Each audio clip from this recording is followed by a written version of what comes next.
Picture this: you're standing deep in the ruins of an ancient temple in Peru, tracing your fingers over a symbol carved into stone millennia ago.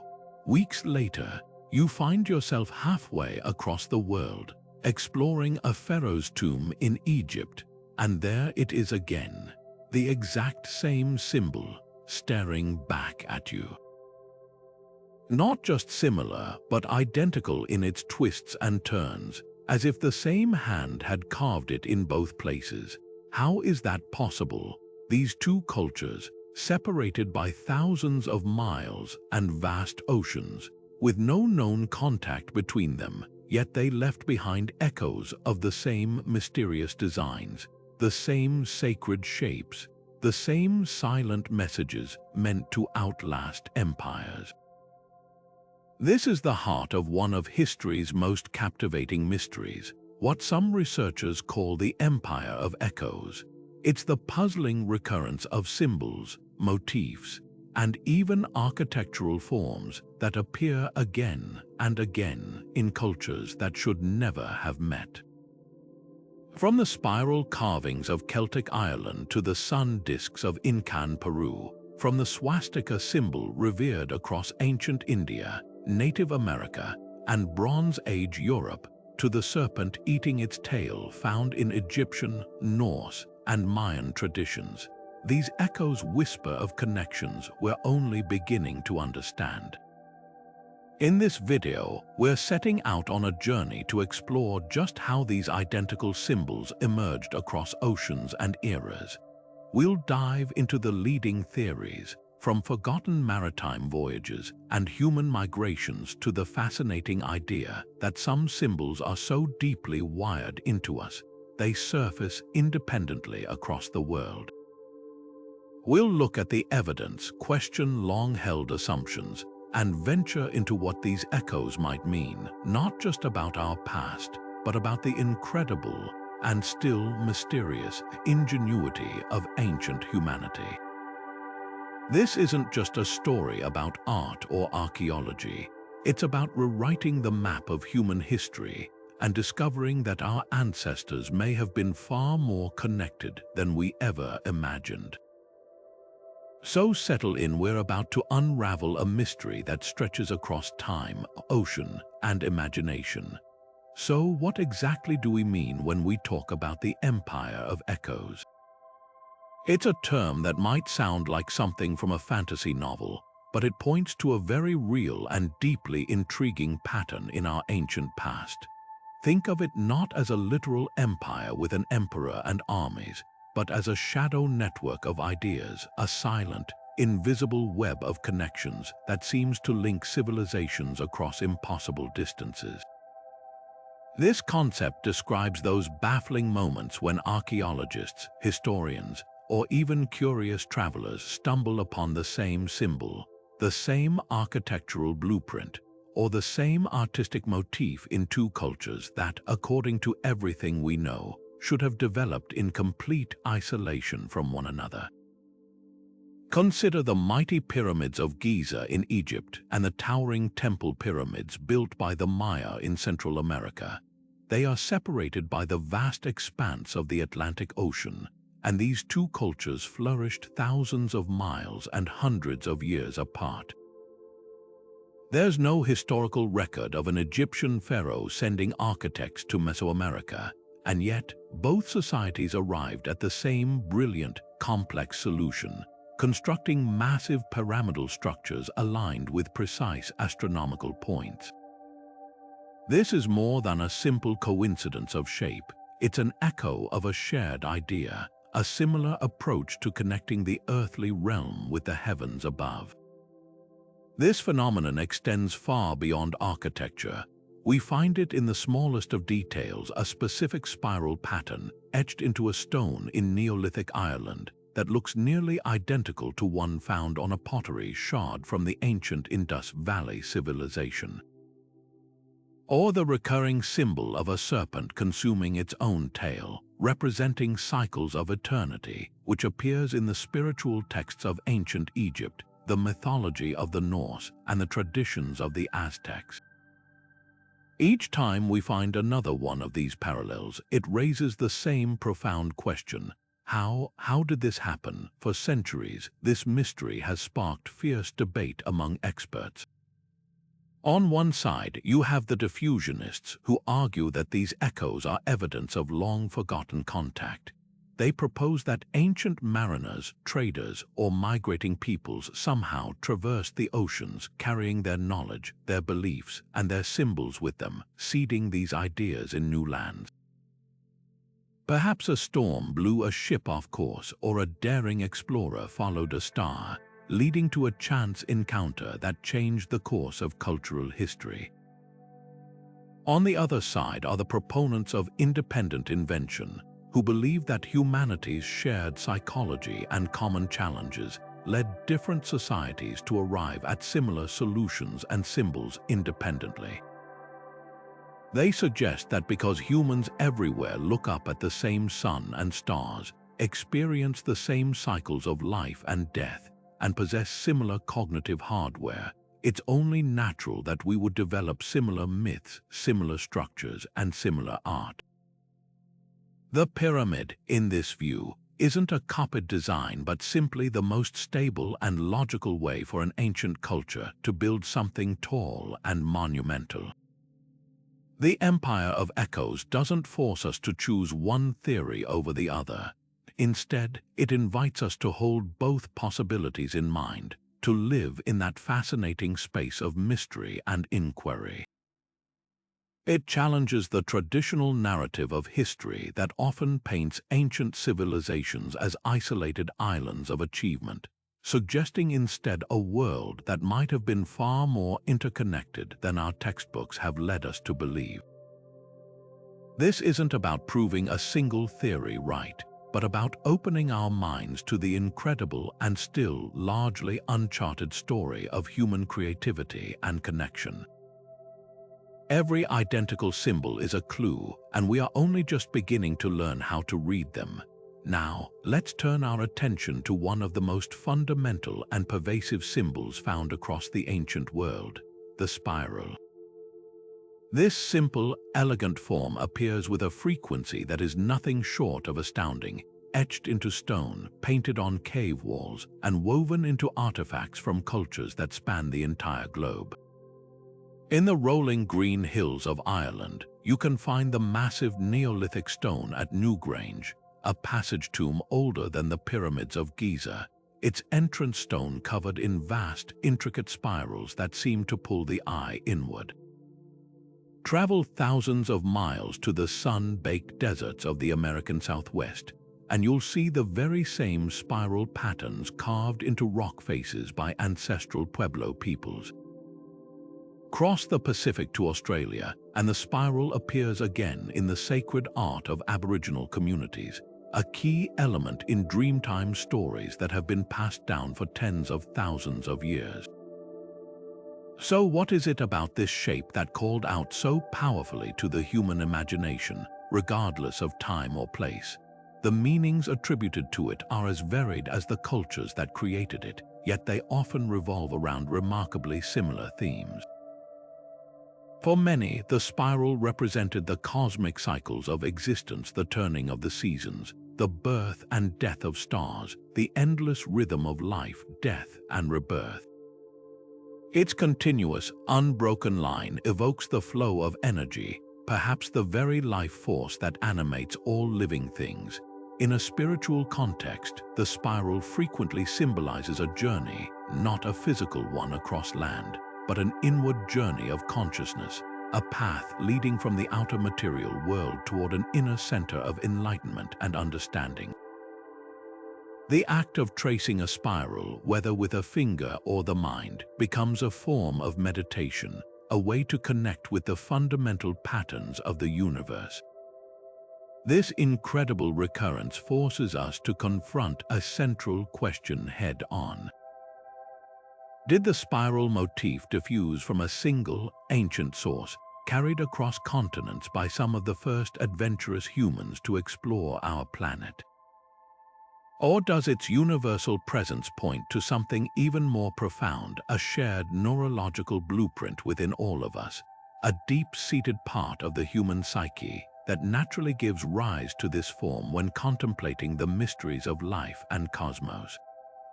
The independent invention theory suggests that observing the natural world provided a common inspiration. The spiral is everywhere in nature, from the unfurling fiddlehead of a fern and the shell of a nautilus to the swirling vortex of a galaxy and the whirlpool of water going down a drain. It is a pattern written into the very fabric of reality, so perhaps it is no wonder that so many human minds, gazing upon the same wonders, independently arrived at the same symbolic representation. Yet, the precision and complexity of some spirals, like those at Newgrange, which are astronomically aligned to capture the winter solstice sunrise, make the idea of pure coincidence feel less satisfying. Could there be a middle ground? Perhaps the spiral is indeed a fundamental archetype, but its specific meanings and sophisticated applications were exchanged and enriched through incredibly ancient and now lost channels of cultural contact. The spiral doesn't offer us a simple answer, but rather serves as a perfect, elegant introduction to the entire enigma of the Empire of Echoes, a single, twisting thread connecting humanity's earliest artistic expressions across every ocean and continent. Yet perhaps no symbol better illustrates the complex and often painful journey of these ancient echoes than the swastika. In the modern consciousness, this symbol is inextricably linked to the horrors of the 20th century, a stark emblem of hate and destruction. But to focus solely on that dark chapter is to ignore a far deeper and more widespread history, one that stretches back thousands of years and spans nearly every continent. Long before its tragic misappropriation, the swastika was a sacred and benevolent sign, a geometric shape radiating with positive meaning for countless cultures across the globe. Its name itself comes from the ancient Sanskrit language, combining su, meaning good, with asti, meaning to be, forming the word svastika, which essentially means well-being or good fortune. In the traditions of Hinduism and Buddhism, the swastika is an enduring and deeply revered symbol. It is commonly drawn on the thresholds of homes and temples in India to invite prosperity and auspicious beginnings. You will find it inscribed on sacred texts, woven into ceremonial clothing, and drawn in vermilion powder during religious rituals. It represents the harmonious movement of the cosmos, the eternal wheel of life, and the footprints of the Buddha. Its arms, spinning either clockwise or counterclockwise, can signify the sun's journey across the sky or the cyclical nature of samsara, the endless cycle of birth, death, and rebirth. This profound spiritual significance is echoed in the ancient cultures of East Asia, where the swastika, often called the manji in Japan, is a common marker on maps to denote the location of a Buddhist temple. But the story of this symbol becomes truly fascinating when we discover its presence far beyond Asia. Among the Navajo, Hopi, and other Native American peoples of the southwestern United States, the swastika was a powerful and positive symbol. It appeared in traditional weaving, sand paintings, and pottery, frequently representing the four winds, the four seasons, or the wandering path of a sacred whirlwind. It was a symbol of life, movement, and the healing power of nature. This pattern of independent adoption repeats itself across the Atlantic. In ancient Europe, the swastika was a common motif long before the rise of the Third Reich. The Greeks used it as a decorative geometric pattern, and it has been found on artifacts from the ancient city of Troy. It was a frequent symbol in Celtic and Nordic art, etched into weapons and jewelry, likely serving as a solar symbol or a protective talisman for warriors. This incredible, global distribution presents us with the same core mystery. Does the widespread presence of the swastika point to an astonishing case of prehistoric cultural diffusion? Could this idea have traveled with some of the earliest human migrations out of Africa, or was it carried along trade routes that connected the ancient world in ways we are only beginning to uncover? Some researchers point to the sheer geographic distance and the apparent lack of contact between these societies as evidence for the alternative theory, independent invention. They argue that the swastika is a fundamentally simple geometric design, one that could easily be created by anyone drawing intersecting lines. Its power may stem from its inherent dynamism. The arms appear to spin, suggesting motion, the sun, and the cycles of life, concepts so universal that they would naturally occur to human beings everywhere. The swastika, in all its complexity, forces us to hold two profound truths at once. It is a symbol of immense ancient beauty that was twisted into a modern emblem of hate, and it remains one of the most powerful and puzzling pieces of evidence in the mystery of our interconnected past. If the spiral represents a universal pattern in art and the swastika a shared symbol in spirituality, then the pyramid stands as the ultimate architectural echo across the ancient world. This is not a matter of a similar decorative motif. It is the breathtaking, independent emergence of one of the most complex and monumental structural forms ever conceived by humanity. From the scorching sands of Egypt to the dense jungles of Guatemala, from the fertile plains of Mesopotamia to the river valleys of China, ancient builders with no apparent communication repeatedly arrived at the same brilliant conclusion: to build a pyramid. The most famous, of course, are the iconic pyramids of Giza in Egypt. These colossal tombs, constructed as eternal resting places for pharaohs, are marvels of precision engineering. The Great Pyramid, built for Pharaoh Khufu, originally stood at 481 feet tall and was clad in gleaming white limestone. Its sides are aligned with the four cardinal directions with an accuracy within a fraction of a degree, a feat that would challenge modern surveyors even with today's technology. The internal chambers and passageways are equally precise, with some scholars suggesting they were aligned with specific stars like Orion's belt, forever connecting the king's soul to the cosmos. Now cross the Atlantic Ocean and fast forward several centuries. In what is now Mexico, Guatemala, and Honduras, the Maya and later the Aztecs were also building pyramids.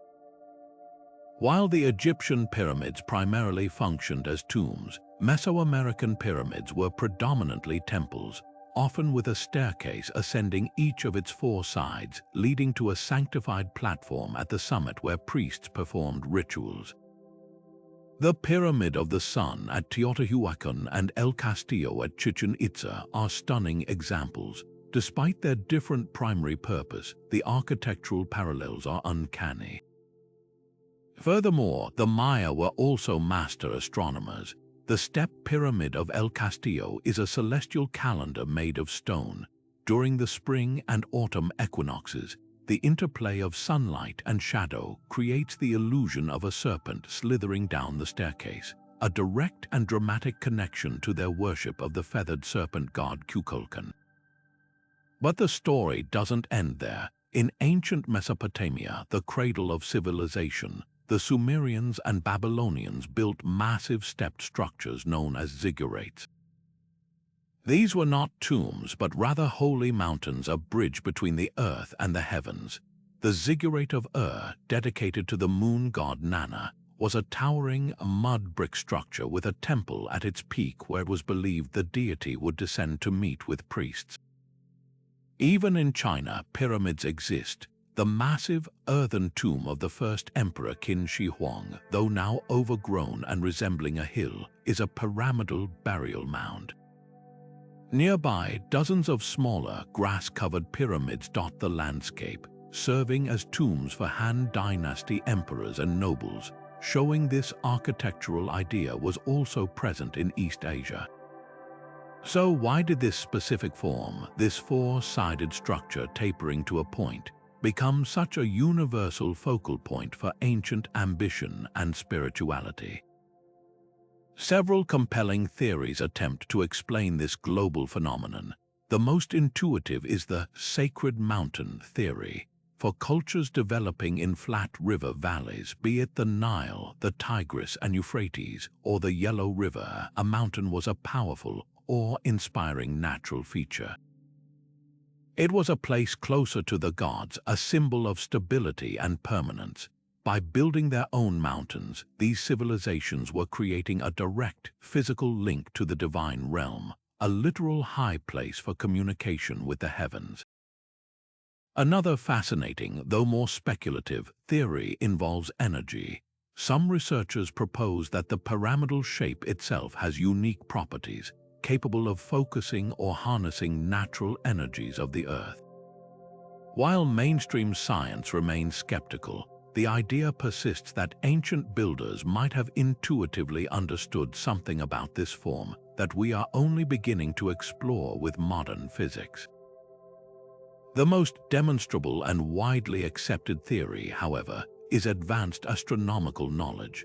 The precise cardinal alignments of the Egyptian and Mesoamerican pyramids are simply too accurate to be coincidental.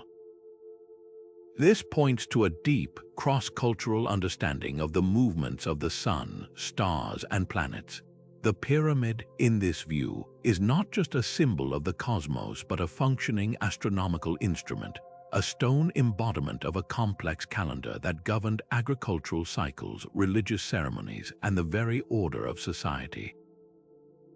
Whether as a holy mountain, an energy concentrator, or a map of the sky, the pyramid remains the most profound and enduring architectural echo of the ancient world, a silent testament to a shared human drive to reach for the heavens. Now we turn to a symbol that is at once simple in its design and profoundly deep in its meaning: the Ouroboros, the ancient image of a serpent or dragon devouring its own tail, forming a perfect, unbroken circle. This powerful icon emerges from the shadows of history, not in one isolated corner of the world, but in multiple, far-flung civilizations, each attributing to it a startlingly similar philosophical weight. Its earliest known depiction comes from the gilded shrines of ancient Egypt, within the enigmatic funerary texts known as the Book of the Netherworld. There, coiled around the unified form of the sun and moon gods, the tail-eating serpent represents the endless cycle of the day and the night, the eternal rhythm of dissolution and re-emergence that governed the Egyptian understanding of the cosmos. It was a symbol of the world's order, a loop without beginning or end. This potent idea of cyclical eternity then surfaces thousands of miles away and centuries later in the philosophical schools of ancient Greece. The Greeks gave it the name we use today, Ouroboros, from aura meaning tail and boros meaning devouring. For them, it was not just a cosmic symbol but an alchemical one, representing the unity of all things, the philosopher's stone, and the concept that in a perfect cycle, the end is always the beginning. It was a visual representation of the famous axiom, all is one, attributed to the pre-Socratic philosopher Heraclitus. The serpent consuming itself was seen as a metaphor for the eternal return, the idea that the universe and all existence are perpetually recurring across infinite time and space. Perhaps most surprisingly, we find a strikingly parallel symbol in the mythologies of the Norse peoples of Scandinavia. Here, in the cold northern reaches of the world, the great serpent Jörmungandr, one of the children of the trickster god Loki, grew so large that it encircled the entire earth, Midgard, and grasped its own tail in its mouth. This immense, world-encircling Ouroboros was a central figure in the Norse prophecy of Ragnarök, the end of the world and its subsequent rebirth. Jörmungandr's release of its tail would signal the beginning of the final battle, but its circular form also implied that even this apocalyptic event was not a final ending, but part of a grand, cyclical destiny for gods and mortals alike. And the echo does not fade there. When Spanish conquistadors and priests arrived in Mesoamerica, they documented the beliefs of the Aztec people and discovered a deeply resonant symbol in their pantheon. Quetzalcoatl, the magnificent feathered serpent god of wind, wisdom, and life, was sometimes depicted in a circular form, biting his own tail. For the Aztecs, this symbolized the cyclical nature of time itself, which was central to their incredibly complex calendar systems. It represented the completion of one age and the inevitable dawning of the next, a continuous loop of creation and destruction that defined their understanding of history and the cosmos. So how do we explain this profound philosophical convergence? The symbolism in each case is unmistakably aligned. The Ouroboros universally represents infinity, the cycle of life and death, the eternal return, and the fundamental unity of all things in the universe. One possibility is that this is a stunning example of an archetype, a symbol so deeply embedded in the collective human unconscious, as theorized by psychologist Carl Jung, that it spontaneously manifests in different cultures. The serpent itself is a near-universal symbol of transformation, healing, and rebirth due to its ability to shed its skin. The act of it forming a circle, the most perfect and fundamental of shapes, creates a potent image that could independently occur to deep thinkers contemplating the nature of time and existence. Yet, the complexity and specificity of the idea give one pause. The leap from a simple coiled snake to a sophisticated symbol for cosmic unity and cyclical time is a significant one. Could this be evidence of a common ancestral myth, a story carried out of Africa by the earliest human migrations, evolving and yet retaining its core meaning over tens of thousands of years? Or does it point to a much later, and as yet unproven, thread of contact between these great philosophical traditions? The Ouroboros offers no easy answers, only a silent, endless circle of questions, challenging us to consider whether humanity's greatest insights into the nature of reality were discovered independently or remembered together from a shared, forgotten past. From the eternal cycle of the serpent, we now turn our gaze upward to the most dominant and life-giving force in our sky, the sun. It should come as no surprise that this celestial body, the source of all light, warmth, and growth, became a central object of veneration for ancient cultures everywhere. But what is truly remarkable is not just the universal practice of sun worship, but the specific and strikingly similar way it was symbolized through the solar disk. This simple, potent image of a circle, often with radiating lines or surrounded by emanating elements, appears across the ancient world with a consistency that once again challenges our understanding of isolated development. In ancient Egypt, the sun god Ra was the king of the deities and the father of creation. His most common representation was a man with the head of a hawk, crowned by a brilliant solar disk, often entwined with a sacred cobra. But the symbolism of the disk reached its most profound expression during the brief, revolutionary reign of Pharaoh Akhenaten. He rejected the entire pantheon of Egyptian gods to worship a single, supreme deity, the Aten. This was not depicted as a man or an animal, but as a pure, radiant solar disk whose long, beneficent rays ended in tiny hands, offering the Ankh, the symbol of life, to the royal family. The Aten was the source of all energy and creation, a singular, disembodied power in the heavens. This move toward a form of monotheism centered on a solar disk was a dramatic and unique theological shift in the ancient world. Now journey across the Atlantic and thousands of years into the future to the heights of the Andes Mountains. The Inca Empire, which called itself the Children of the Sun, revered Inti as their paramount deity. Inti was embodied by a great golden disk, a magnificent, resplendent object from which all life and power flowed.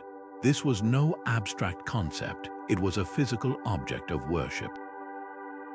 The most sacred temple in the empire, the Coricancha in Cusco, was literally a golden enclosure. Its walls were lined with solid gold sheets, and at its center was a massive, flawless golden disc, intricately crafted to represent Inti. When the sun struck this room, the effect must have been blinding, a tangible manifestation of the god's presence. The Inca emperor was considered the direct descendant of Inti, and this golden disc was the ultimate source of his divine authority and the empire's cosmic order. Meanwhile, on the other side of the planet, in the ancient spiritual traditions of India, we find another profound solar symbol, the Surya Mandala. In Hindu iconography, the sun god Surya is consistently shown riding a chariot across the sky, but he is always framed by a majestic, circular disc, often flaming or intricately carved. This is more than just a halo, it is a representation of the entire cosmos, a perfect, circular boundary of the celestial realm.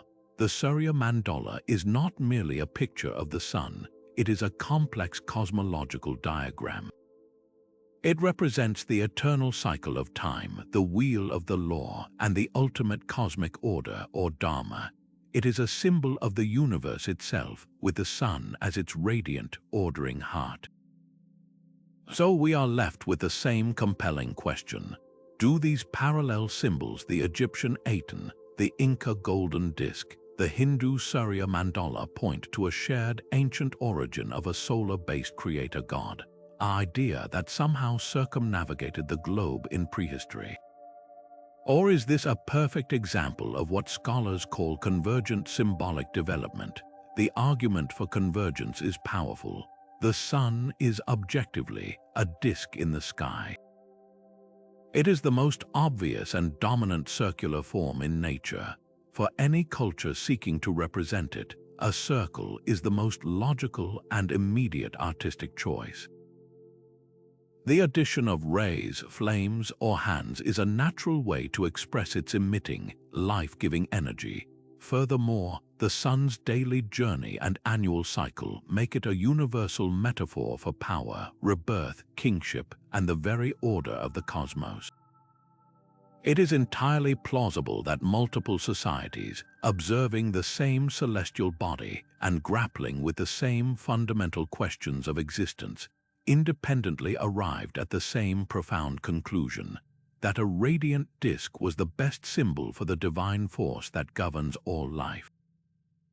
So if shared psychology and universal inspiration offer one compelling explanation for these symbolic echoes, another possibility lies in the very footsteps of our ancient ancestors, the great human migrations that slowly, over millennia, populated every continent on Earth.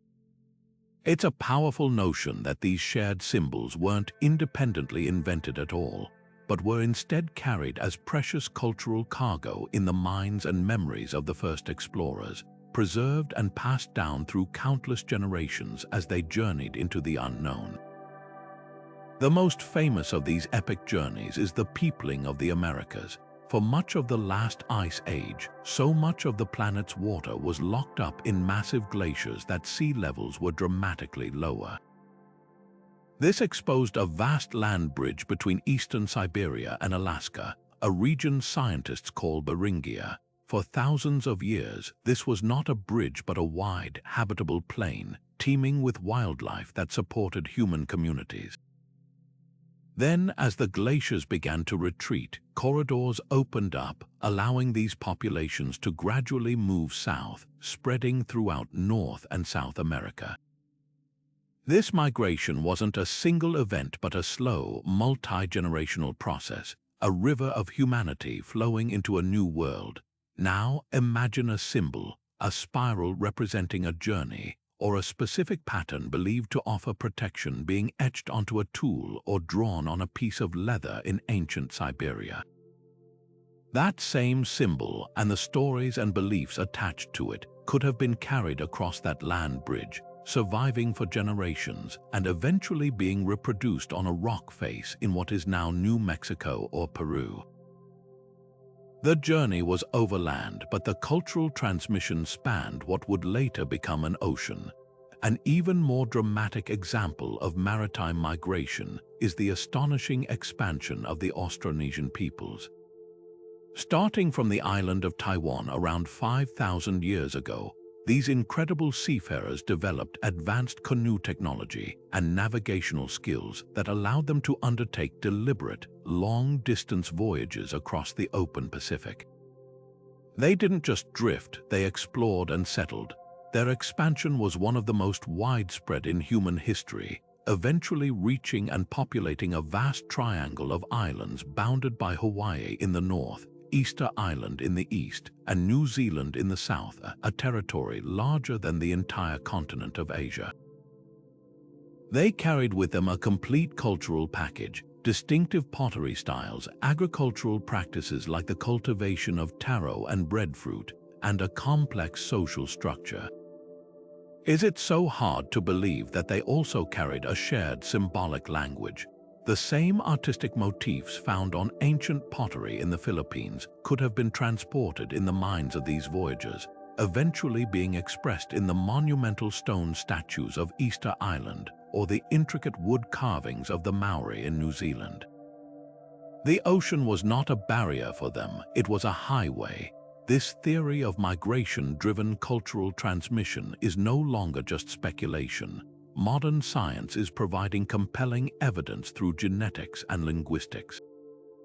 Genetic studies can now trace mitochondrial DNA and Y chromosome lineages, creating a map of human movement that shows clear connections between populations in Asia and the Americas, or between Southeast Asia and the remotest islands of Polynesia.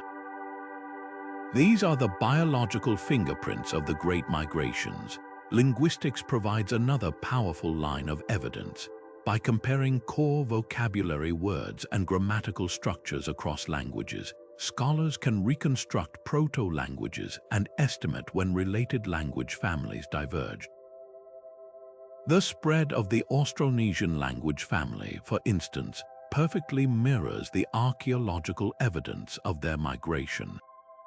If these ancient people were carrying their words and their genes across such vast distances, it is entirely logical that they were also carrying their symbols, their myths, and their spiritual concepts, planting these ideas in new soils where they might evolve in isolation, yet still retain their original, recognizable form.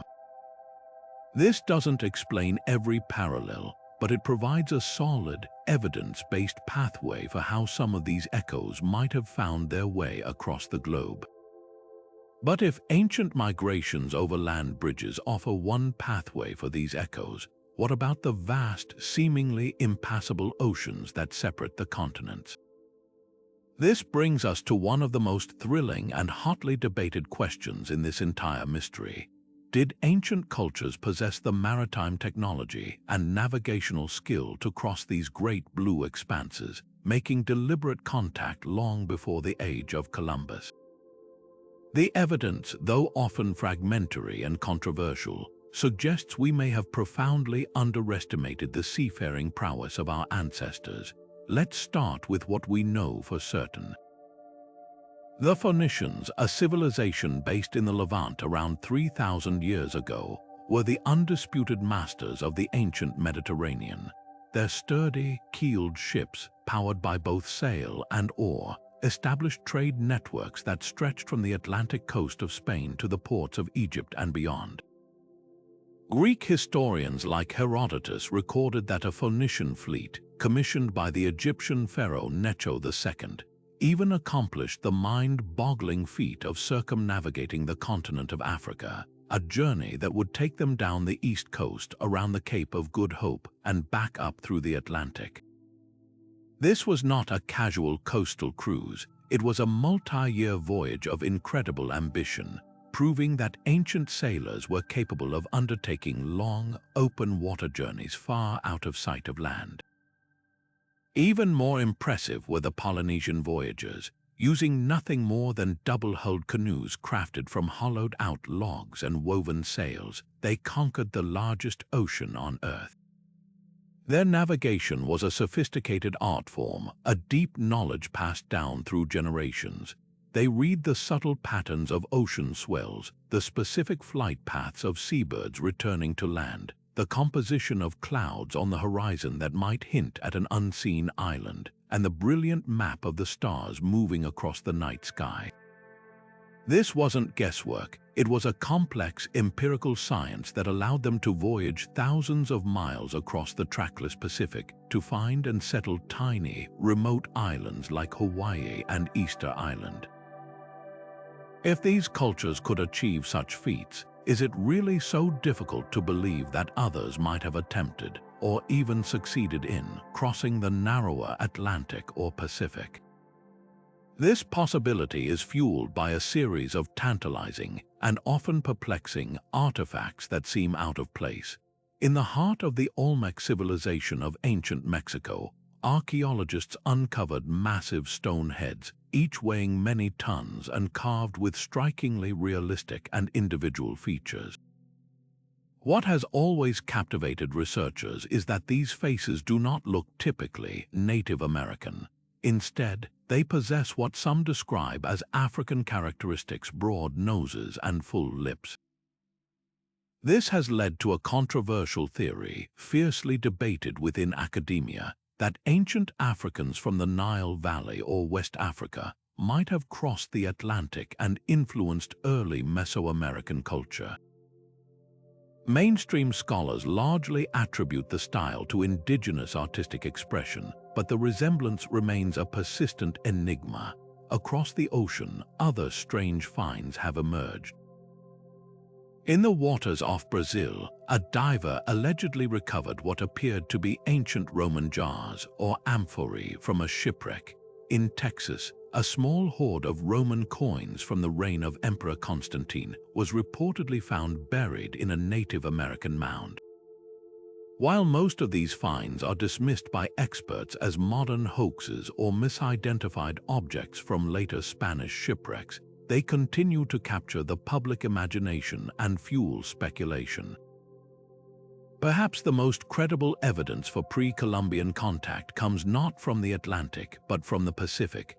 Sweet potatoes, a staple food native to South America, were found to be widespread across Polynesia when European explorers first arrived.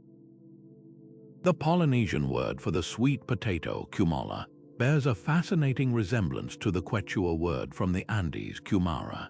This is not conclusive proof, but it is a compelling piece of circumstantial evidence that suggests at least one successful, two-way transoceanic exchange of goods, and therefore ideas, between these two great seafaring cultures long before any European set foot in the Americas. Each of these artifacts and clues, whether fully verified or not, chips away at the old paradigm of complete isolation, painting a picture of an ancient world that may have been far more connected by daring voyages across the open sea than we ever dared to dream. So if daring voyages and ancient migrations offer tangible routes for these ideas to travel, what if the connection is even more fundamental? What if these echoes aren't carved on stone tablets carried across oceans, but are instead etched into the very wiring of the human mind itself? This leads us to a fascinating and deeply philosophical explanation for the empire of echoes, one that lives not in the external world of ships and trade routes, but in the internal, shared landscape of human consciousness.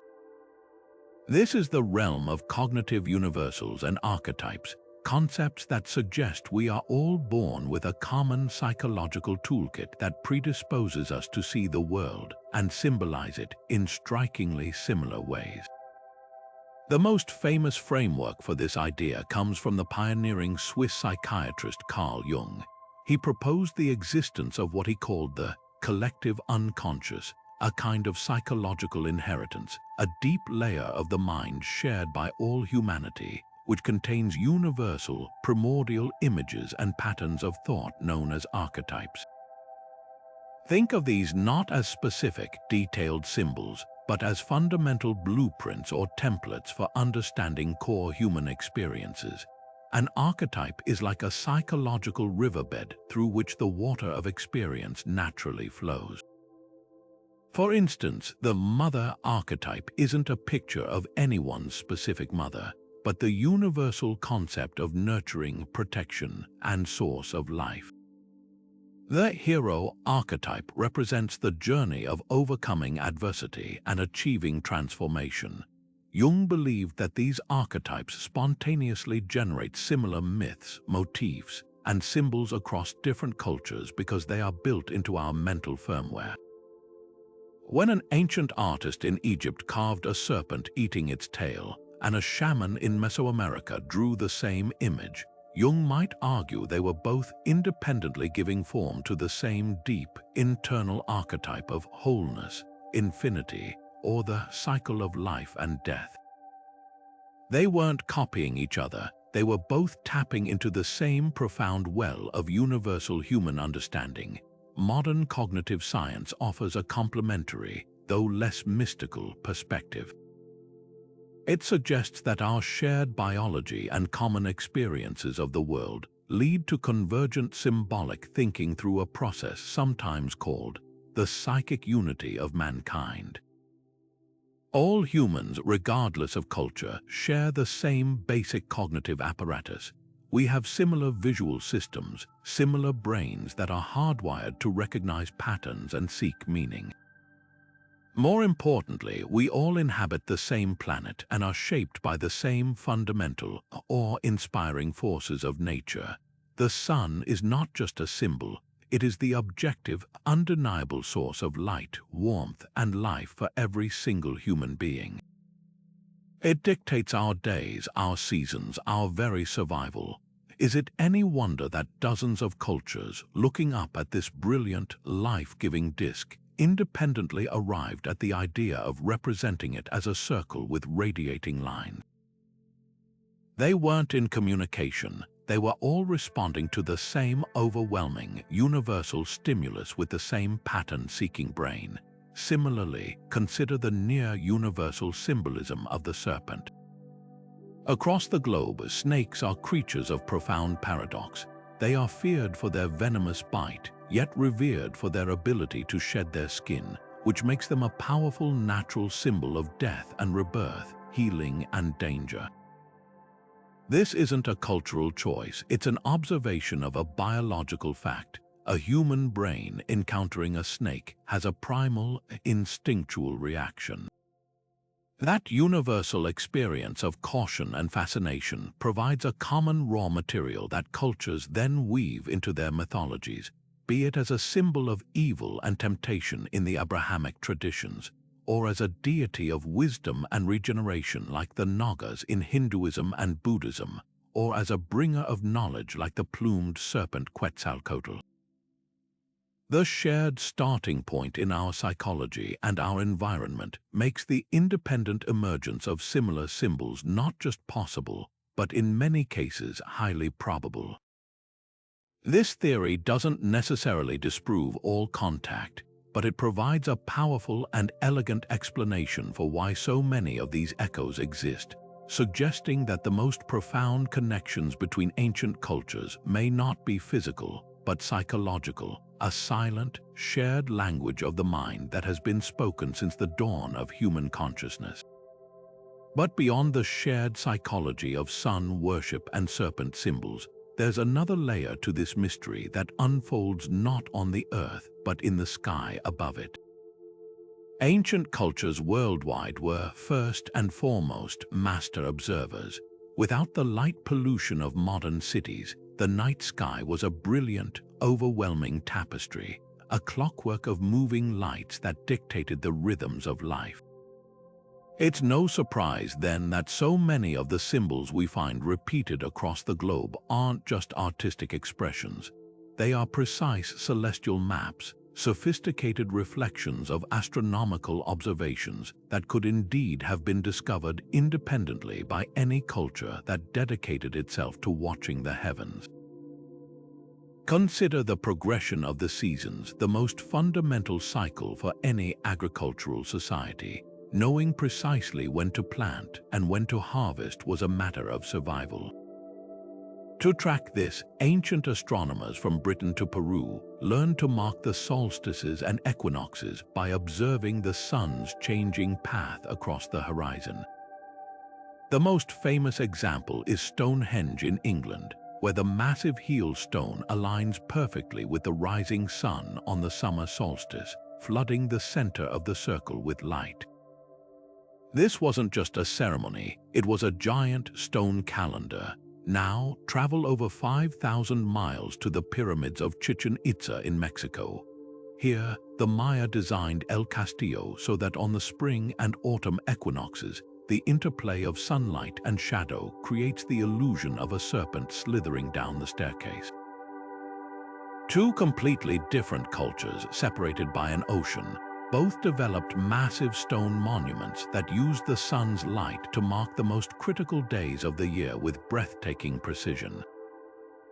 This independent development of solar alignment is a powerful argument for convergent innovation, different minds arriving at the same brilliant solution to the same universal problem of timekeeping. This celestial connection extends beyond the sun to the stars themselves. One of the most compelling global examples is the Pleiades star cluster, often called the Seven Sisters.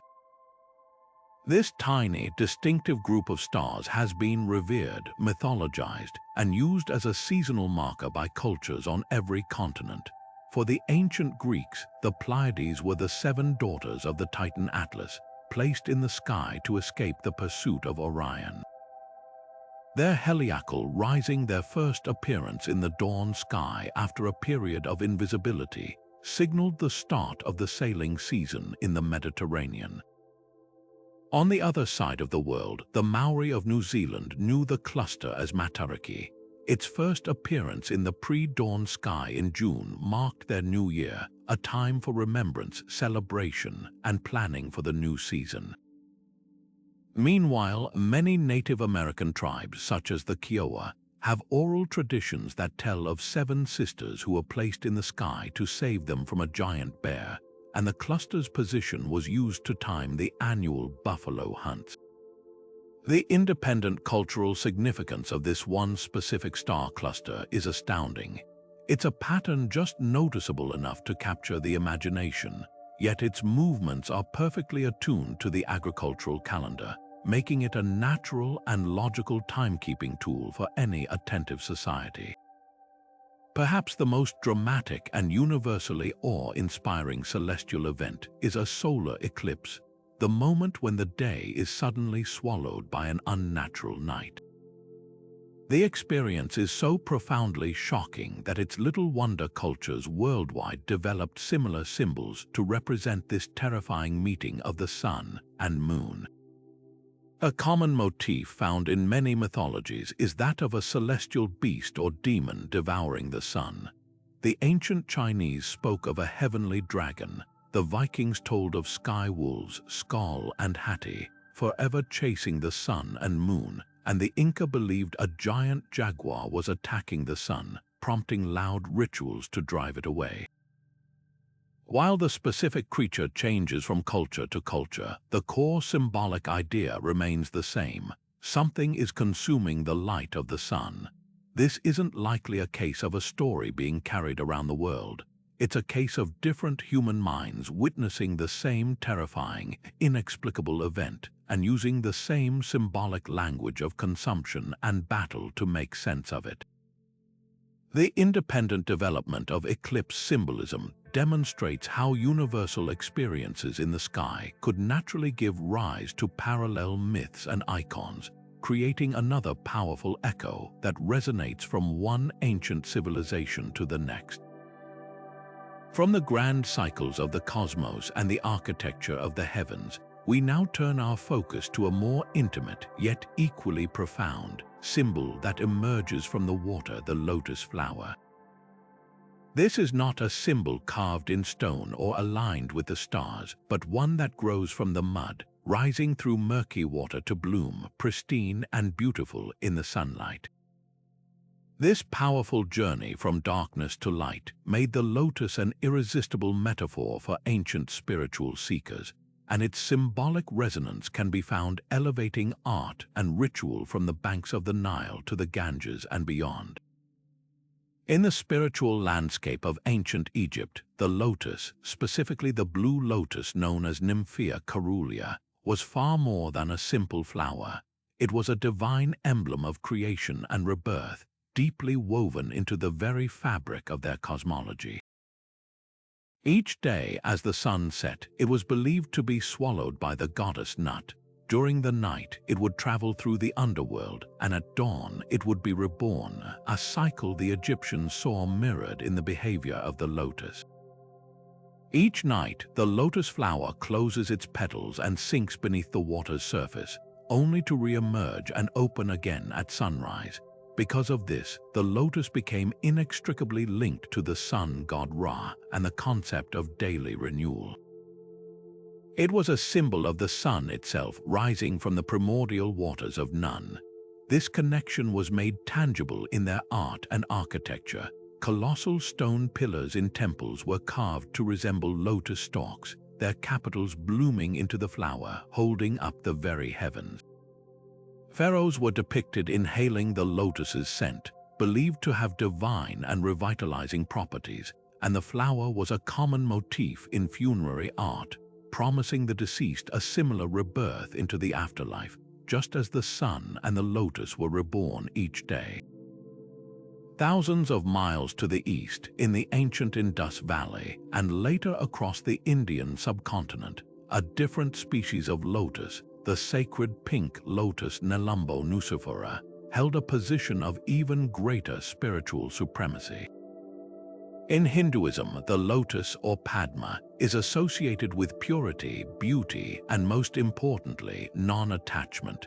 The flower grows in the mud at the bottom of a pond, yet it rises through the water and blooms untouched by the impurity and murkiness below. This perfect image became the ultimate symbol for how a soul can live in the material world without being stained by it. Major deities like Vishnu, the preserver, and Lakshmi, the goddess of wealth and fortune, are consistently depicted standing or seated upon a lotus flower, representing their divine purity and authority. The most famous mantra in Hinduism, the sound from which all creation is said to have emerged, is often visualized as a lotus flower.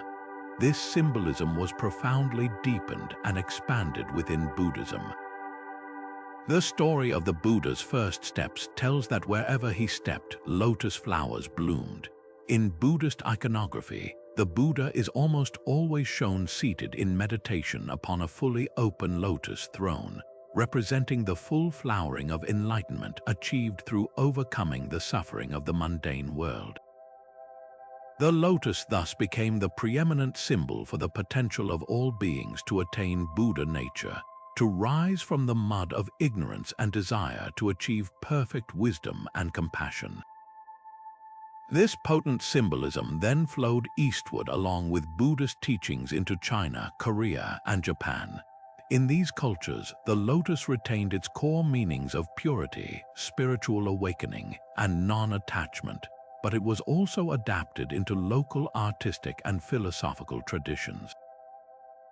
In Chinese culture, the lotus became a symbol of scholarly integrity and harmony, as its flowers, seeds, and leaves all grow simultaneously on one plant, representing the past, present, and future existing as one.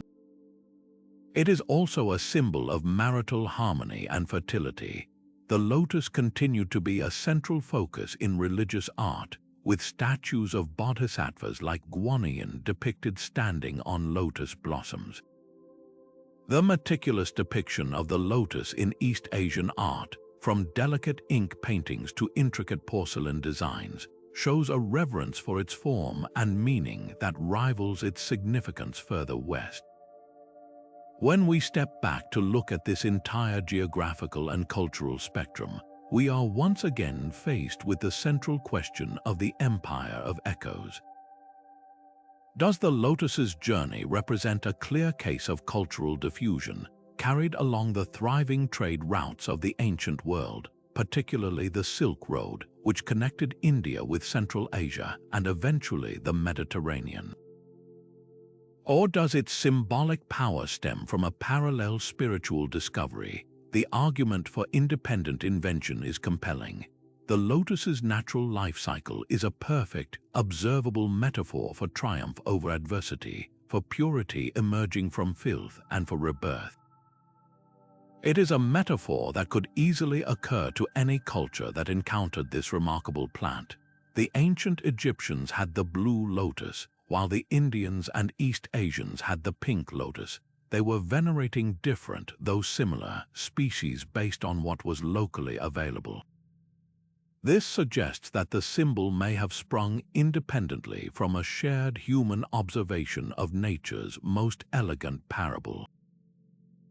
Yet the depth and complexity of the symbolism, its specific ties to creation, divinity, and enlightenment, are so remarkably aligned across these cultures that it continues to fuel the fascinating debate over whether this is a stunning coincidence of the human spirit or the quiet, persistent echo of an idea that somehow found its way across deserts and mountains, taking root wherever it found water to grow. Now, let's turn our attention to a symbol that embodies the very essence of imperial ambition and cosmic duality, the double-headed eagle.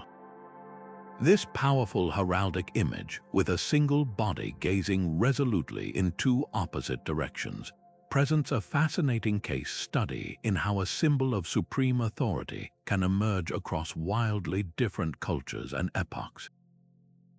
Its earliest known incarnations appear not in medieval Europe, but in the ancient Near East.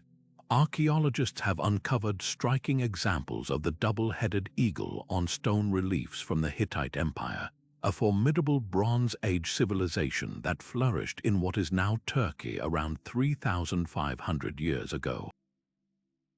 For the Hittites, a people constantly engaged in warfare and diplomacy, the symbol likely represented the far-reaching power and vigilance of their king, a ruler whose gaze and authority extended over multiple conquered territories and in all directions.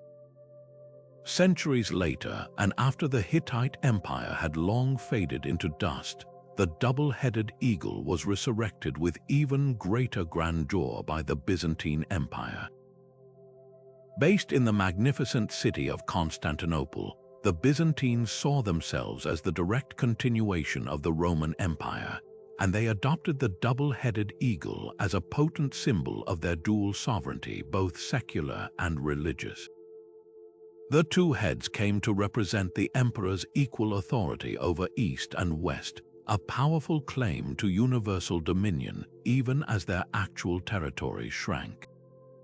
It symbolized the unity of the state and the Orthodox Church, with the emperor acting as God's representative on earth.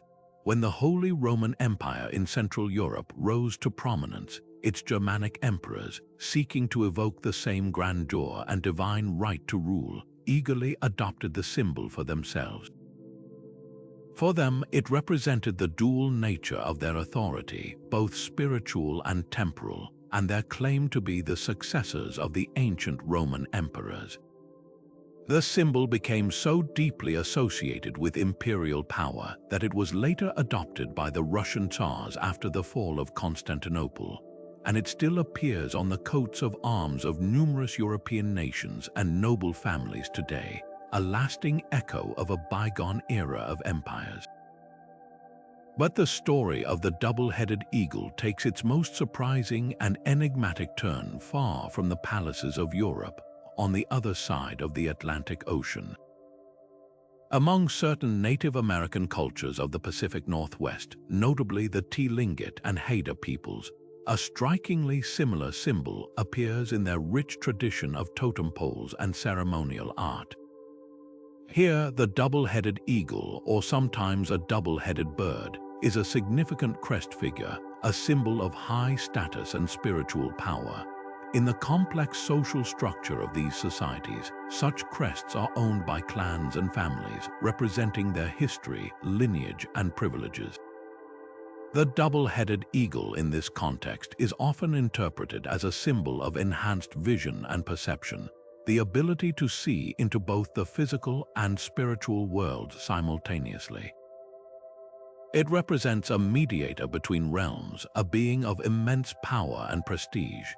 This incredible geographical and cultural disconnect forces us to confront the mystery head-on.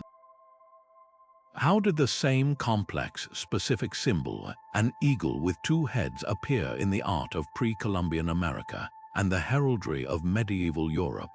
The diffusionist argument suggests the possibility of incredibly ancient, pre-Columbian contact across the Pacific or Atlantic that could have carried this symbolic idea.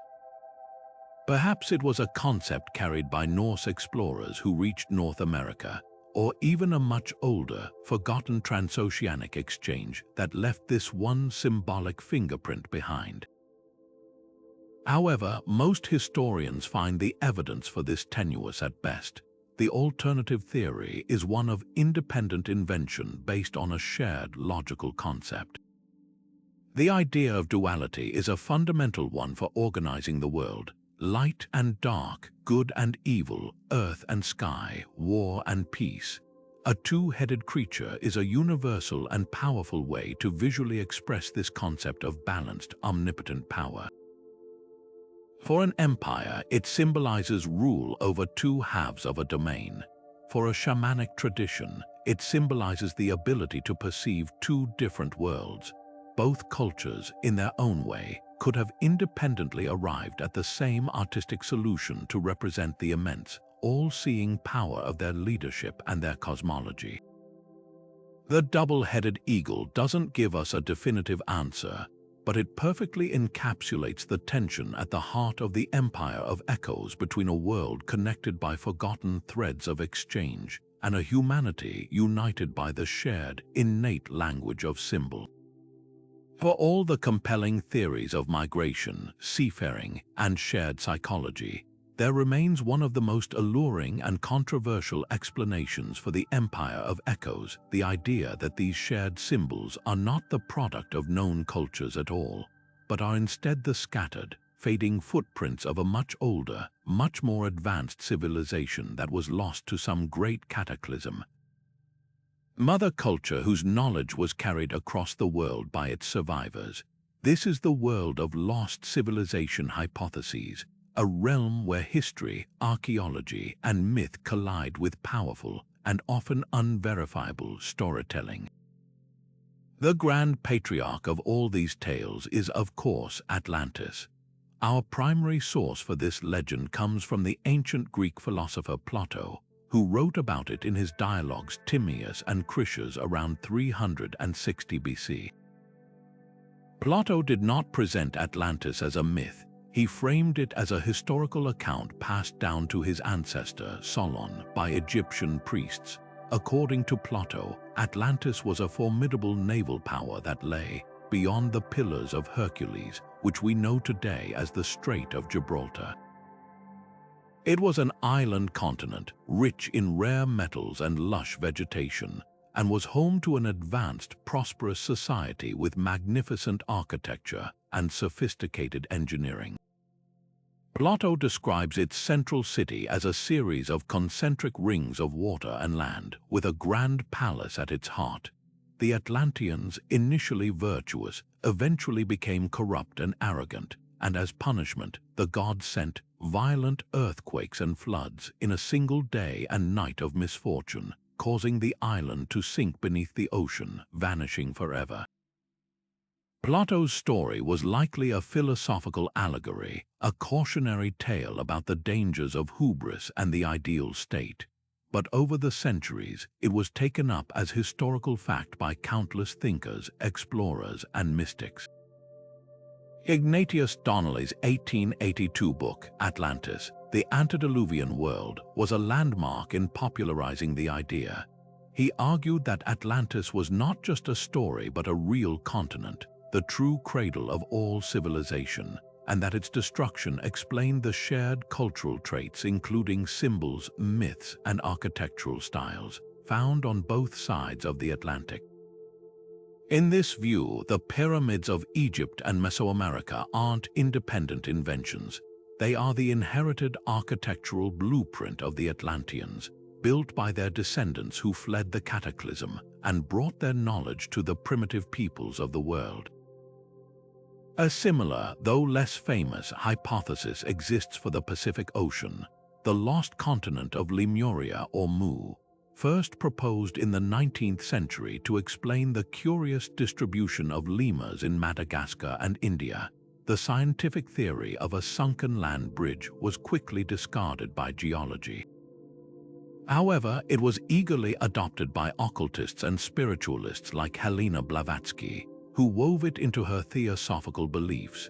She described Lemuria as the home of the third, root race of humanity, a giant, spiritually attuned people who possessed advanced psychic abilities. Later, writer James Churchward popularized the name Mu, claiming to have translated ancient tablets that revealed it as a massive Pacific continent that sank 50,000 years ago, with its refugees spreading their sophisticated culture and sacred symbols to Asia and the Americas. For proponents, the widespread presence of the lotus symbol or pyramid structures in these regions is not a coincidence. It is the cultural legacy of Mu. The appeal of these narratives is undeniable. They offer a singular, elegant, and romantic solution to the mystery of the Empire of Echoes. Instead of a messy web of independent development and difficult-to-prove transoceanic contacts, we have a single, glorious source for all human achievement. It simplifies a complex archaeological record into a thrilling story of disaster and diaspora. These tales tap into a deep human fascination with sunken worlds and forgotten golden ages, a theme that resonates powerfully in our collective imagination. However, from a scholarly and archaeological perspective, these hypotheses face insurmountable obstacles. The most significant is a complete lack of empirical evidence. Modern oceanography and plate tectonics have thoroughly mapped the ocean floors. There are no sunken continents lurking in the Atlantic or Pacific. The seafloor is ancient, but it shows no signs of a recently submerged landmass of continental size that could have hosted an advanced civilization just 12,000 years ago, as Plato's timeline suggests. Furthermore, if a civilization advanced enough to influence the entire ancient world had existed, its material remains would be overwhelming. We would expect to find a sudden, simultaneous, and inexplicable injection of advanced technology, art, and architecture in the archaeological records of Egypt, Mesopotamia, the Indus Valley, and the Americas. Instead, what we see is a gradual, independent, and well-documented evolution of each of these cultures from simple Neolithic villages to complex states. The pyramids themselves show this clear evolution. The step pyramid of Djoser in Egypt came before the smooth-sided pyramids of Giza, and the simple earthen platforms of early Mesoamerica evolved over centuries into the grand pyramids of Teotihuacan and the Maya. Despite this, the allure of Atlantis and Mu persists, a testament to the power of a good story. They represent the ultimate what if, pushing us to question the boundaries of history and wonder what might still lie hidden, not necessarily under the sea, but within the gaps of our own understanding. While they may not provide a scientifically valid explanation for the Empire of Echoes, they serve an important purpose. They keep the sense of wonder alive, reminding us that the human past is still a book with many missing pages, and that the search for answers is as much a journey of the imagination as it is of the trowel and brush. Now we arrive at the intellectual heart of the entire mystery, the grand debate that has divided historians and archaeologists for over a century. On one side of this academic battleground stands the school of thought known as diffusionism, and on the other, the theory of independent invention. This isn't just a minor scholarly disagreement. It's a fundamental clash over how we understand the very engine of human creativity and connection. The diffusionist argument is at its core a theory of a connected ancient world. Proponents of this view look at the identical symbols and architectural forms scattered across the globe and see a clear, logical explanation. These ideas did not spring up independently everywhere, but rather radiated outward from a single or a few original sources. They argue that ancient peoples were far more mobile and interconnected than our traditional history books allow. This could have happened through deliberate long-distance voyages by adventurous mariners, the slow, millennial creep of human migration across land bridges, or the extensive trade networks that moved not only goods like obsidian and spices, but also the intangible cargo of ideas, stories, and artistic styles. For a diffusionist, the pyramid is the ultimate proof. They might point to the fact that the idea appears to spread, with the oldest known pyramids in Egypt and the slightly younger ones appearing in the Americas, suggesting a possible transfer of knowledge, perhaps carried across the Atlantic by a storm-blown vessel or a purposeful expedition that was lost to history. The presence of the same specific symbol, like the spiral or the Ouroboros, in two unconnected cultures is not a coincidence to them, but a clue, a cultural fingerprint left behind by a forgotten traveler or a migrating tribe. The opposing theory, independent invention, offers a completely different narrative, one that celebrates the incredible and parallel ingenuity of the human mind. Also known as polygenesis, this theory posits that different societies, facing similar environmental challenges and possessing the same basic cognitive hardware, will often arrive at the same brilliant solutions and symbolic representations entirely on their own. There's no need to imagine phantom ships or sunken continents. Instead, we simply need to acknowledge that human innovation can and does happen in multiple places at once. A proponent of this view would argue that the pyramid shape is not a copied blueprint, but simply the most stable and logical way for any ancient culture with limited technology to build something incredibly tall and monumental. If you want to build high, you must build wide at the base and taper toward the top. It's a fundamental principle of physics and engineering, not a secret handed down from a master architect. Similarly, the sun is objectively a brilliant circular disk in the sky. It is the most dominant circular form in nature. Is it any wonder that dozens of cultures, looking up at this same awe-inspiring object, independently chose to represent it as a circle with radiating lines? The independent invention theory suggests that these parallels are not mysterious at all, but are instead the natural and expected result of different human minds interacting with the same universal realities of the physical and psychological world. The debate between these two camps is far from settled, and each side marshals compelling evidence for its case.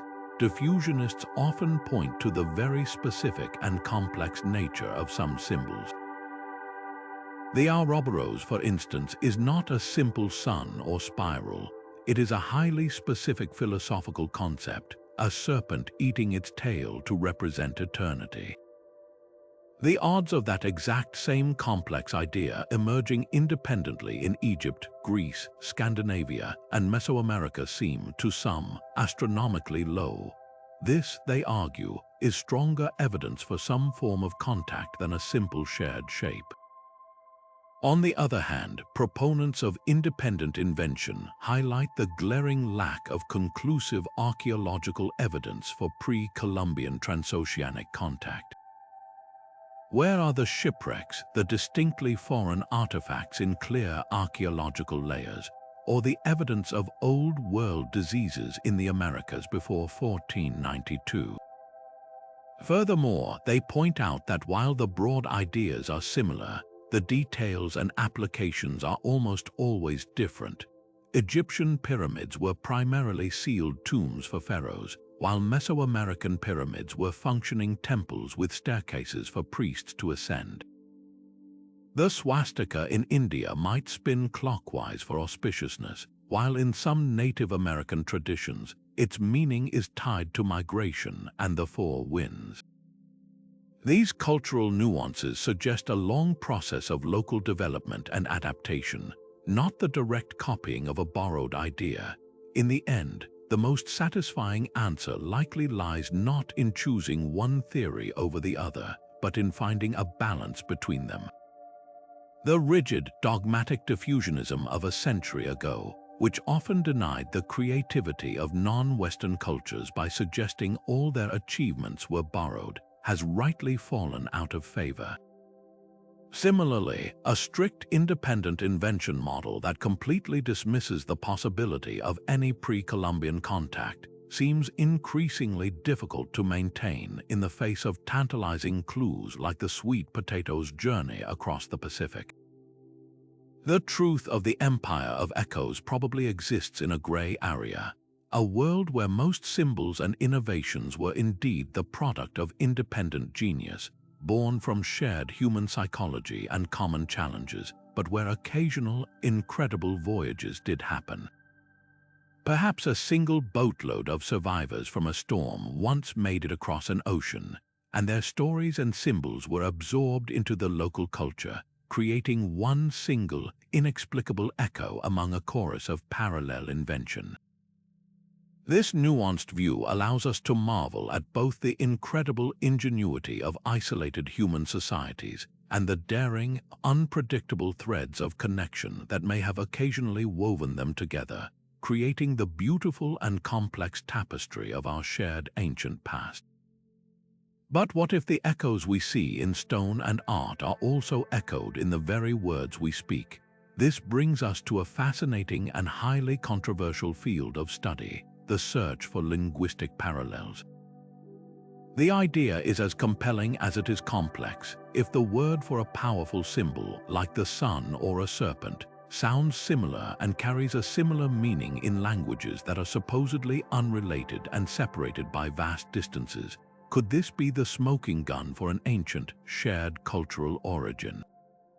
Proponents of this theory dive deep into the history of language, looking for what they call cognates, words in different languages that share a common ancestral root.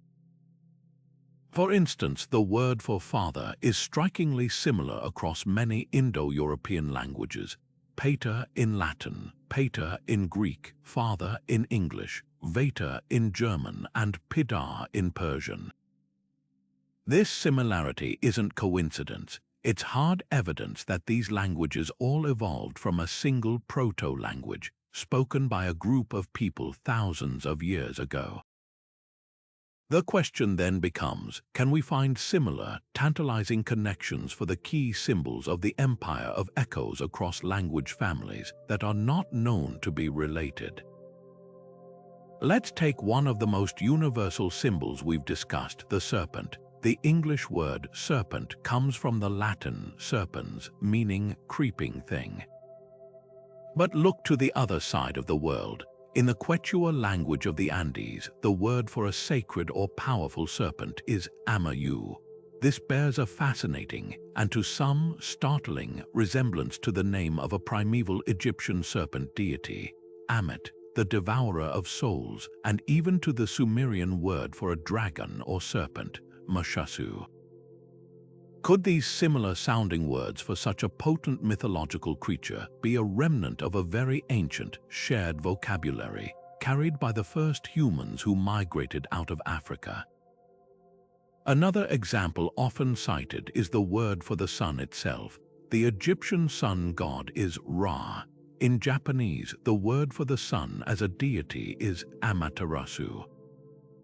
While the entire word is different, the Ra and Su sounds are noted by some researchers.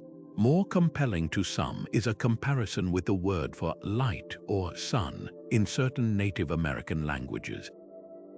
In the language of the Dakota Sioux, the word for sun is Y. Intriguingly, in the ancient Egyptian language, a word for to be or exist was Y, a concept often associated with the life-giving force of the sun. These linguistic echoes, however faint, ignite the imagination and suggest the possibility of connections that defy our conventional timeline of human history. However, this field of inquiry is a minefield of controversy and must be approached with extreme caution. The primary limitation is the sheer depth of time involved. Linguists can reliably reconstruct proto-languages like Proto-Indo-European only so far back, typically a few thousand years. The further back you go, the more languages change, sounds shift, meanings drift, and words are replaced entirely. Trying to find meaningful connections across 10,000 years or more between continents is an exercise fraught with peril. The most common criticism is that with thousands of languages and countless words, you are bound to find random, coincidental similarities purely by chance. This is often called the chance resemblance problem. For every potential cognate like Amayu and Amit, a skeptic can point out 1,000 words that are completely different. Furthermore, words can be borrowed between languages through trade or contact without implying a deep genetic relationship. The English word tycoon came from Japanese and zebra from an African language, but this doesn't mean English and Japanese or English and Bantu share a common ancestor. There's also the very real danger of what scholars call sound symbolism or phonesthesia, the idea that certain sounds might naturally evoke certain meanings across cultures. For example, many languages have a word for mother that uses the M sound mama, mir, mother. This is likely because the M sound is one of the easiest for a baby to make while nursing. This is a natural, physiological coincidence, not evidence of a shared ancient language.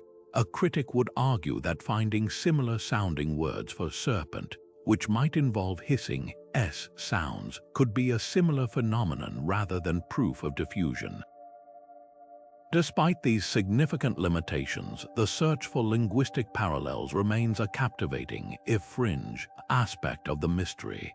It pushes us to consider the deepest roots of human communication and symbolism.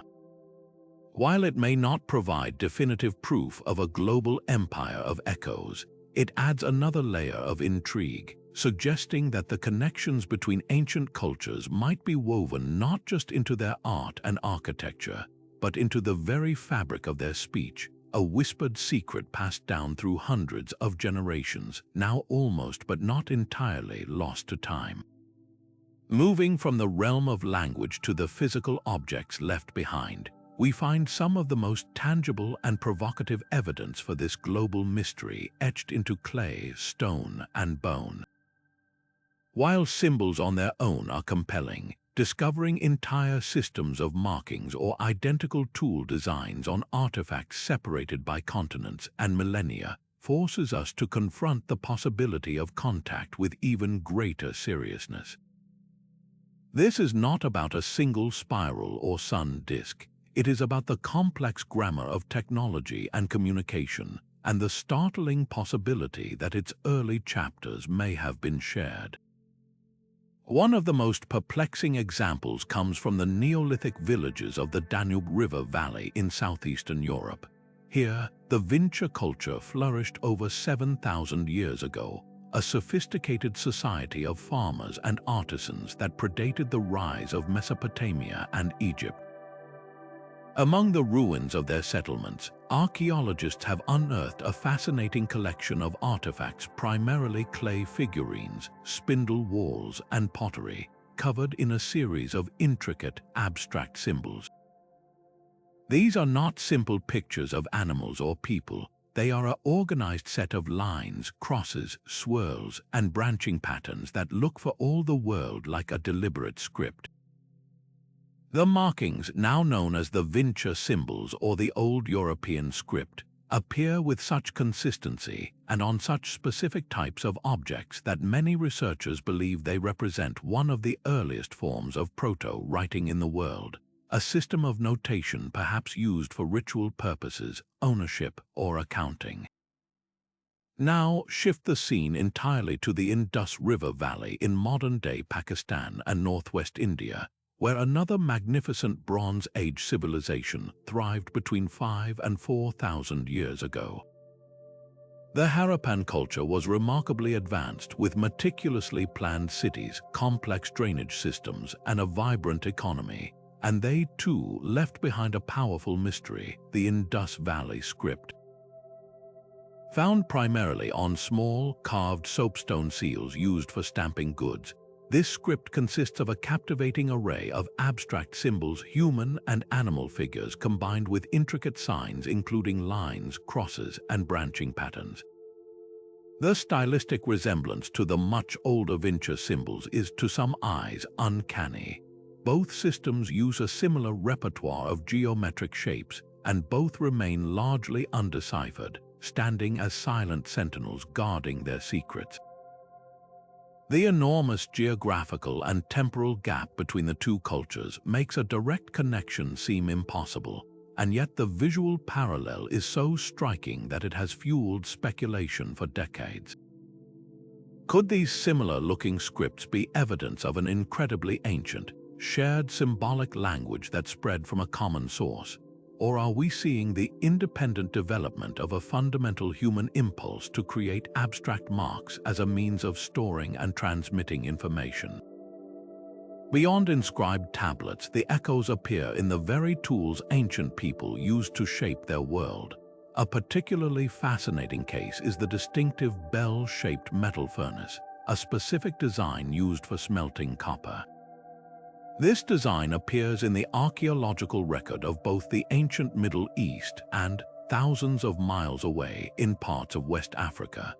The design is complex enough that its independent invention in two separate locations seems less likely than the transfer of a specific technological idea.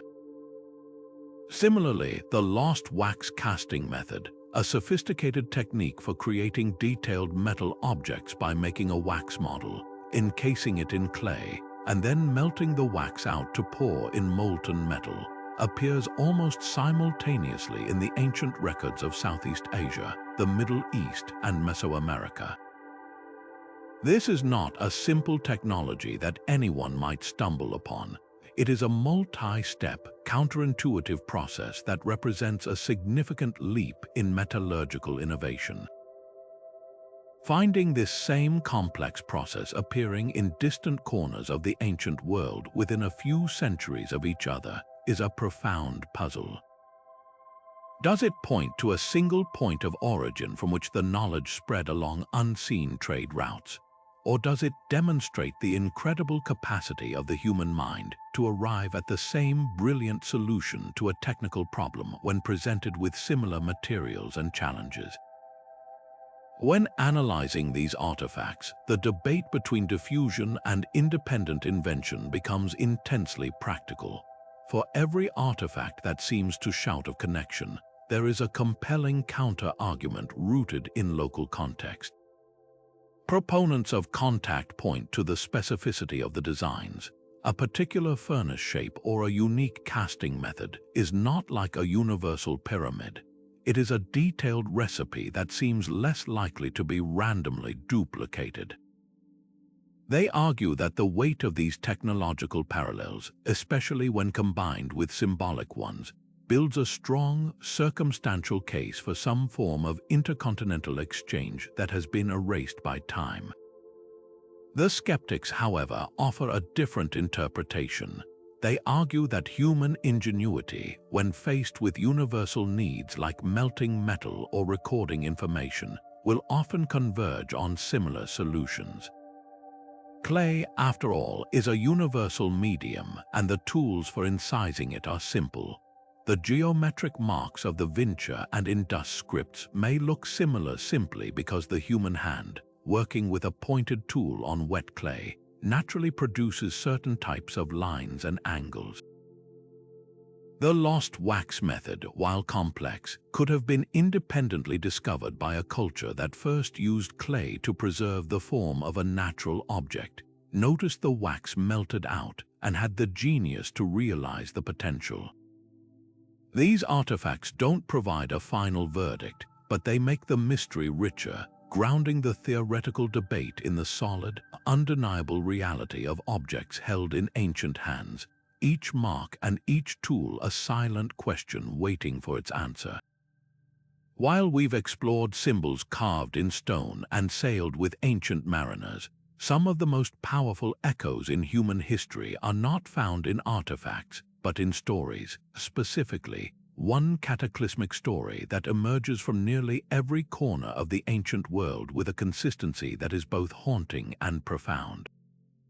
It is the story of a great flood, a deluge sent by angry gods to wipe the slate of humanity clean, leaving only a handful of survivors to repopulate a drowned world.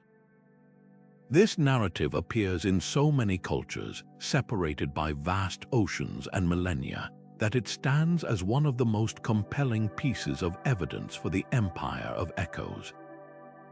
The most famous version for many is, of course, the biblical tale of Noah's Ark.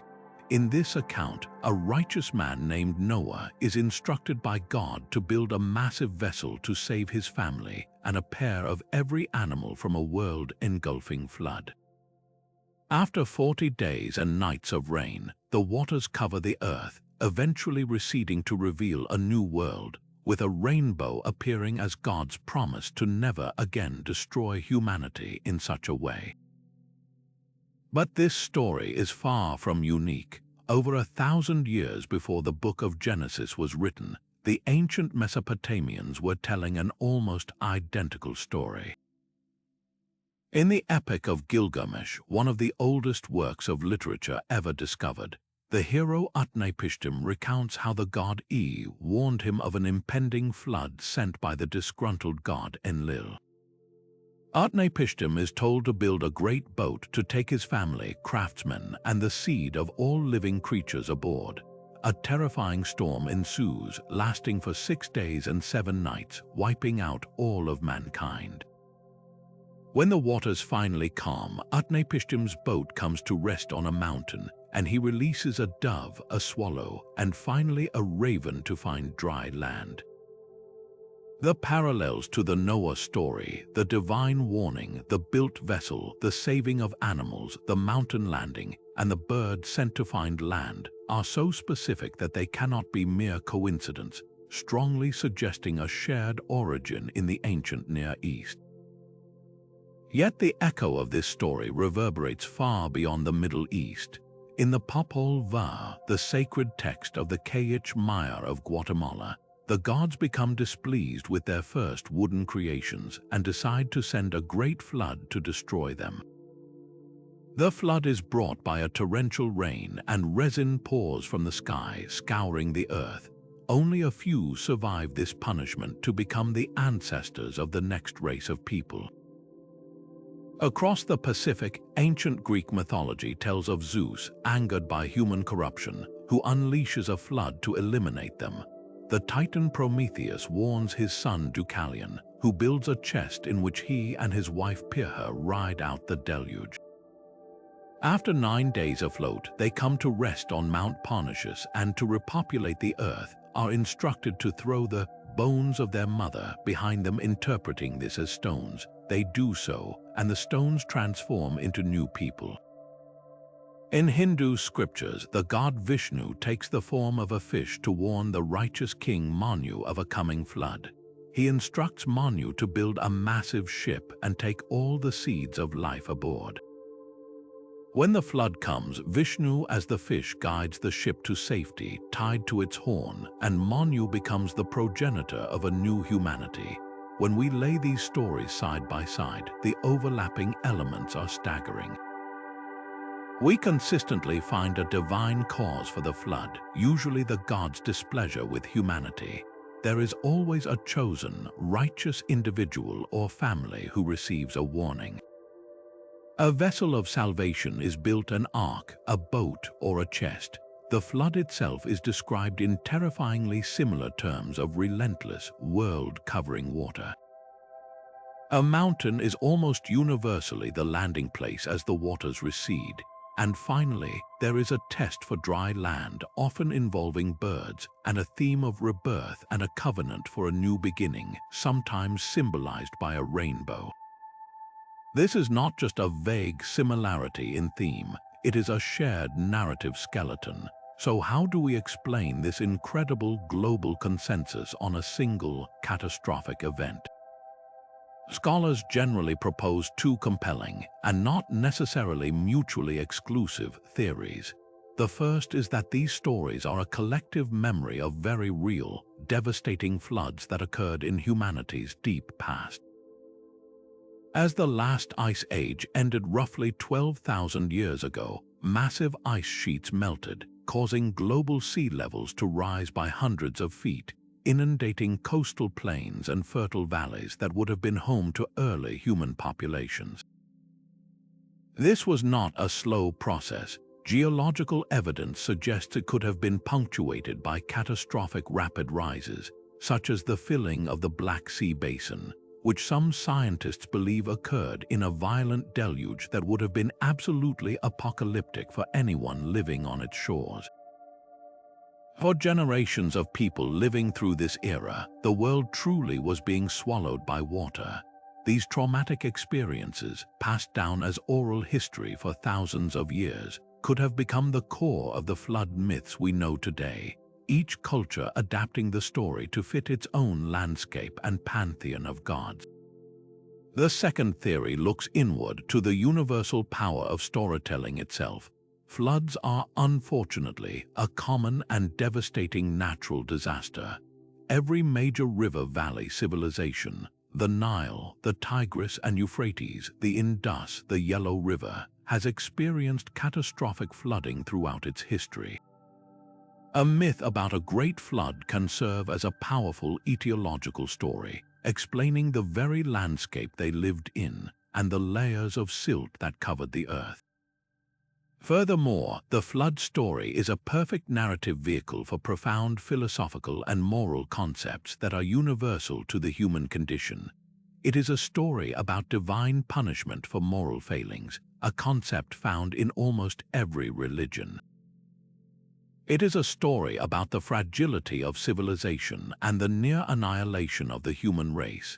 And most importantly, it is a story about hope, resilience, and rebirth, the idea that even from total destruction, a new and better world can emerge, founded by a righteous remnant.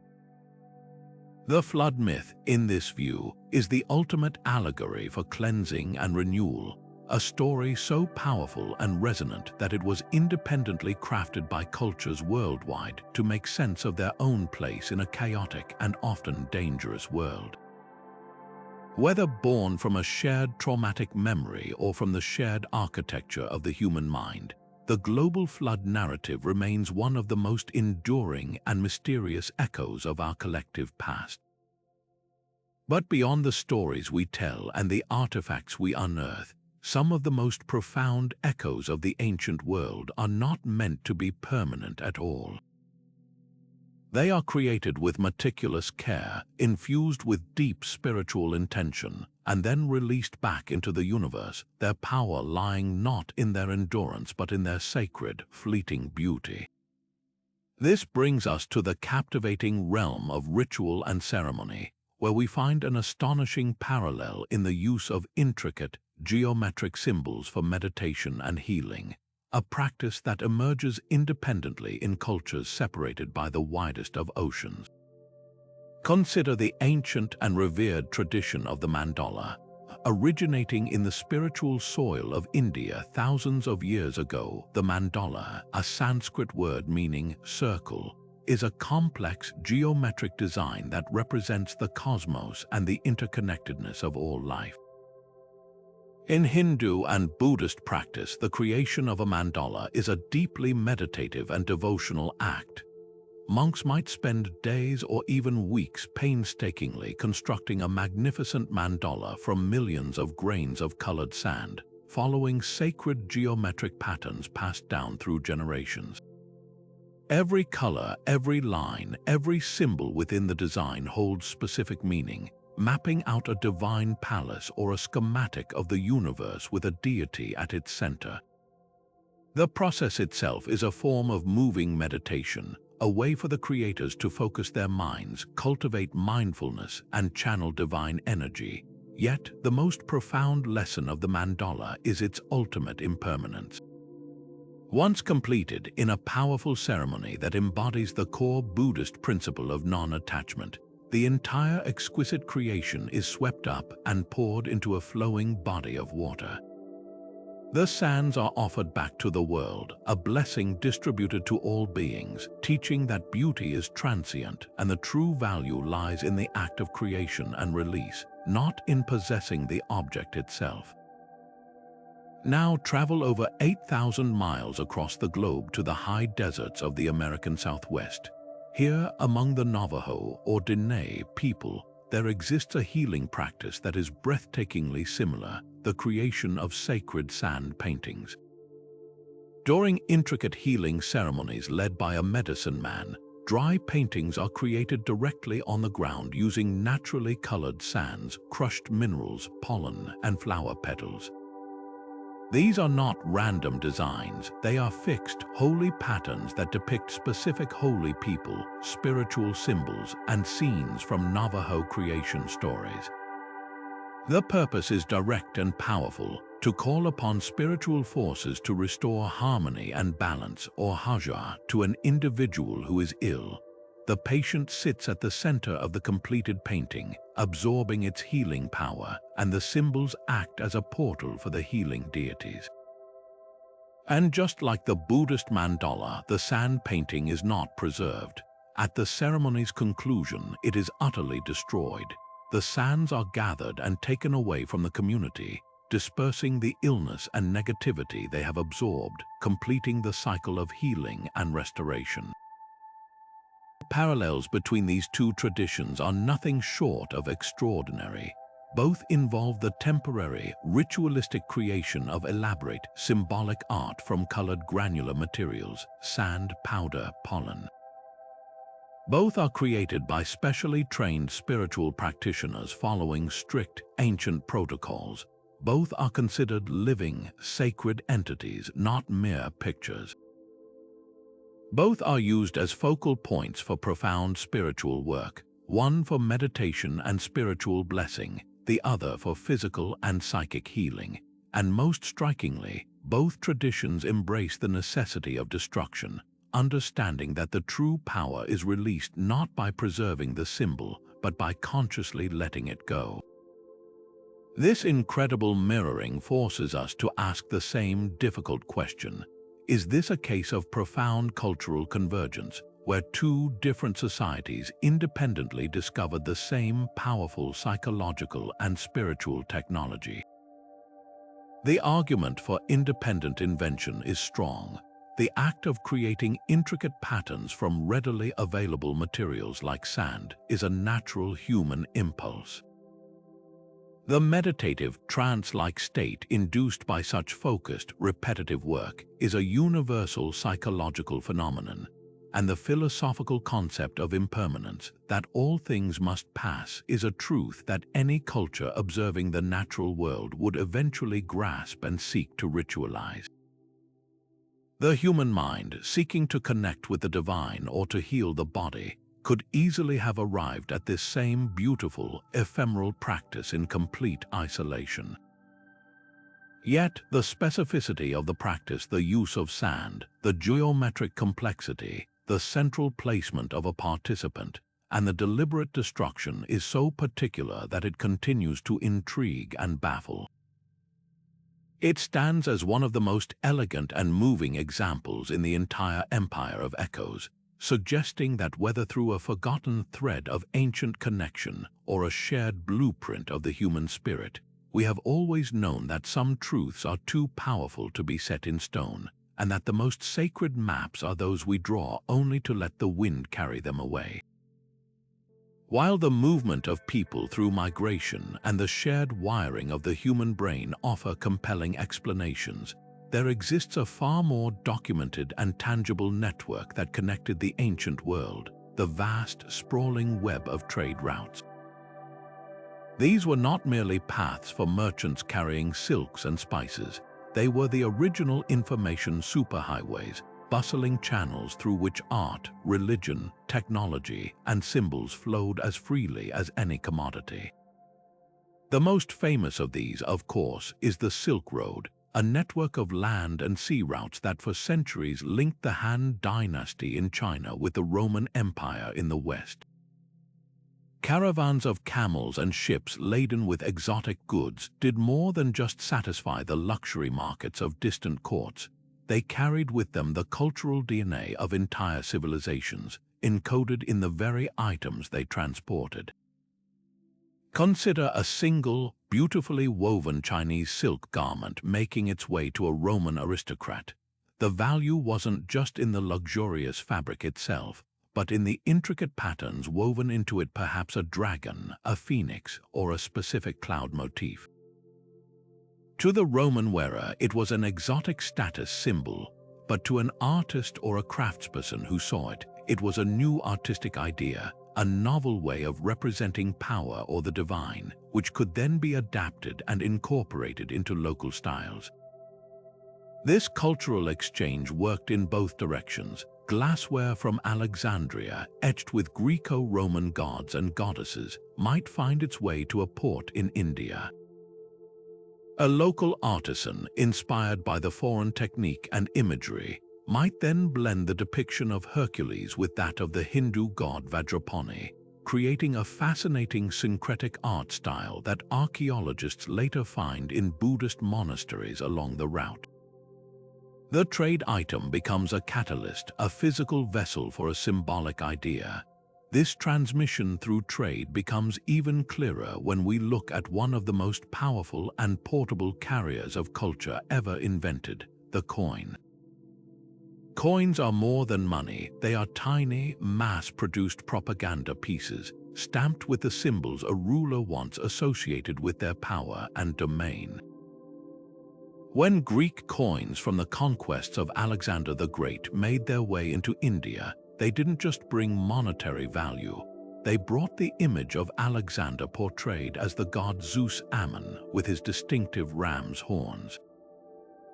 This powerful image of a ruler with divine attributes resonated deeply with Indian concepts of god-kings and likely influenced the way local rulers began to portray themselves in their own coinage and sculpture.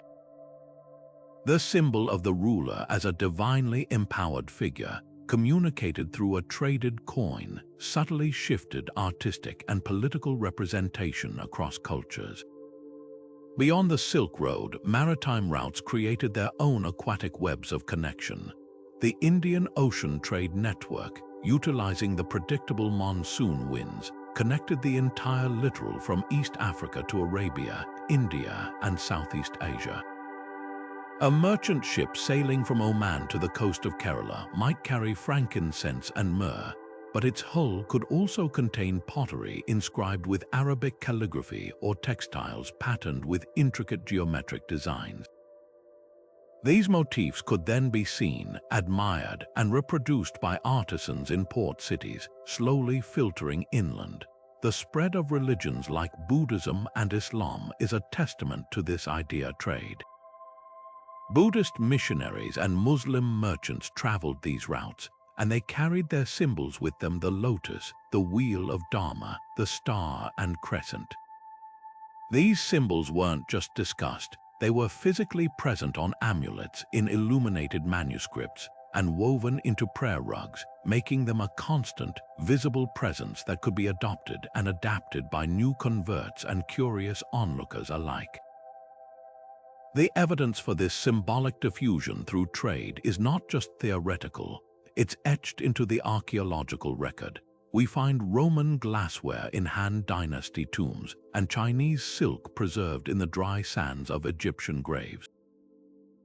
In the ruins of the ancient port city of Berenice on the Red Sea, archaeologists have uncovered a wealth of artifacts from India, including beads and pottery, showing just how constant and vibrant this cross-cultural exchange was. These objects are the silent witnesses to countless conversations between merchants, sailors, and artisans, conversations where ideas were bartered as freely as goods.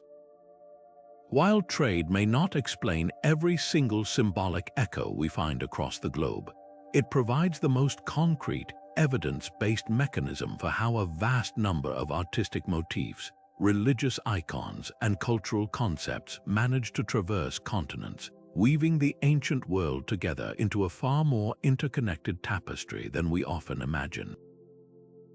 However, as we marvel at these ancient connections, we must also navigate a more recent and troubled layer of this mystery, one shaped not by ancient mariners or universal psychology, but by the powerful forces of colonialism and modern reinterpretation. The very act of comparing cultures, especially when one holds dominance over the other, can often create false parallels, distort meanings, and lead to the profound misappropriation of sacred symbols. When European explorers and colonizers first encountered the civilizations of the Americas, Africa, and the Pacific, they were seeing through a lens heavily filtered by their own classical education and biblical worldview. Eager to make sense of these unfamiliar peoples, they often tried to fit them into their own pre-existing historical frameworks. A pyramid in Mexico wasn't seen as a brilliant indigenous innovation, but was hastily linked to the lost tribes of Israel or even survivors of Atlantis, effectively robbing the Maya and Aztecs of their own architectural genius by suggesting it must have been imported from elsewhere. This desire to connect everything back to a known, usually old world, origin was a form of intellectual colonialism that denied non-European cultures their own independent history of achievement. This tendency finds a stark and painful modern expression in the widespread misuse and commercialization of Native American spiritual symbols. The sacred sun wheel, a powerful symbol for many plains tribes representing the medicine wheel and the four directions, has been stripped of its context and mass-produced on everything from T-shirts to car decals. Headdresses, which are earned symbols of great respect and honor within specific tribal nations, have been reduced to frivolous festival costumes, completely divorced from their deep cultural significance. This isn't just a matter of being politically incorrect. It represents a fundamental disrespect for living spiritual traditions. It takes a symbol that is central to a community's identity and worldview, flattens it into a generic aesthetic, and severs its connection to the people who gave it meaning. This process of appropriation often continues to marginalize the very communities it draws from, profiting from their culture while frequently ignoring their ongoing struggles and voices. The digital age, for all its benefits, has amplified this issue, creating a new arena for well-intentioned but ultimately misleading comparisons. The internet is filled with image macros and videos that place a symbol from ancient Egypt side by side with one from Mesoamerica, highlighting superficial similarities while ignoring vast differences in meaning, context, and chronology. An image might point out that both cultures had feathered serpent deities, the Egyptian Shu and the Aztec Quetzalcoatl, and present this as undeniable proof of contact.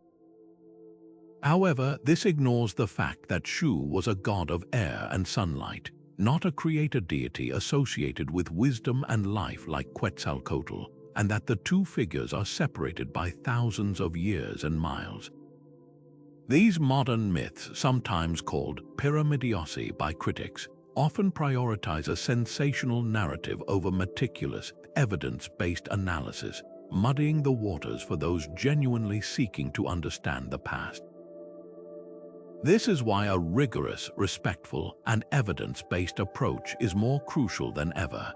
It means we must listen to and prioritize the interpretations of descendant communities when it comes to their own symbols and histories.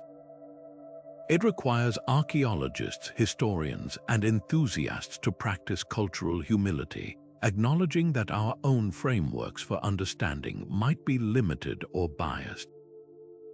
It involves looking beyond a symbol's shape to investigate its specific cultural context, how it was used, who was allowed to use it, what materials it was made from, and what stories were told about it.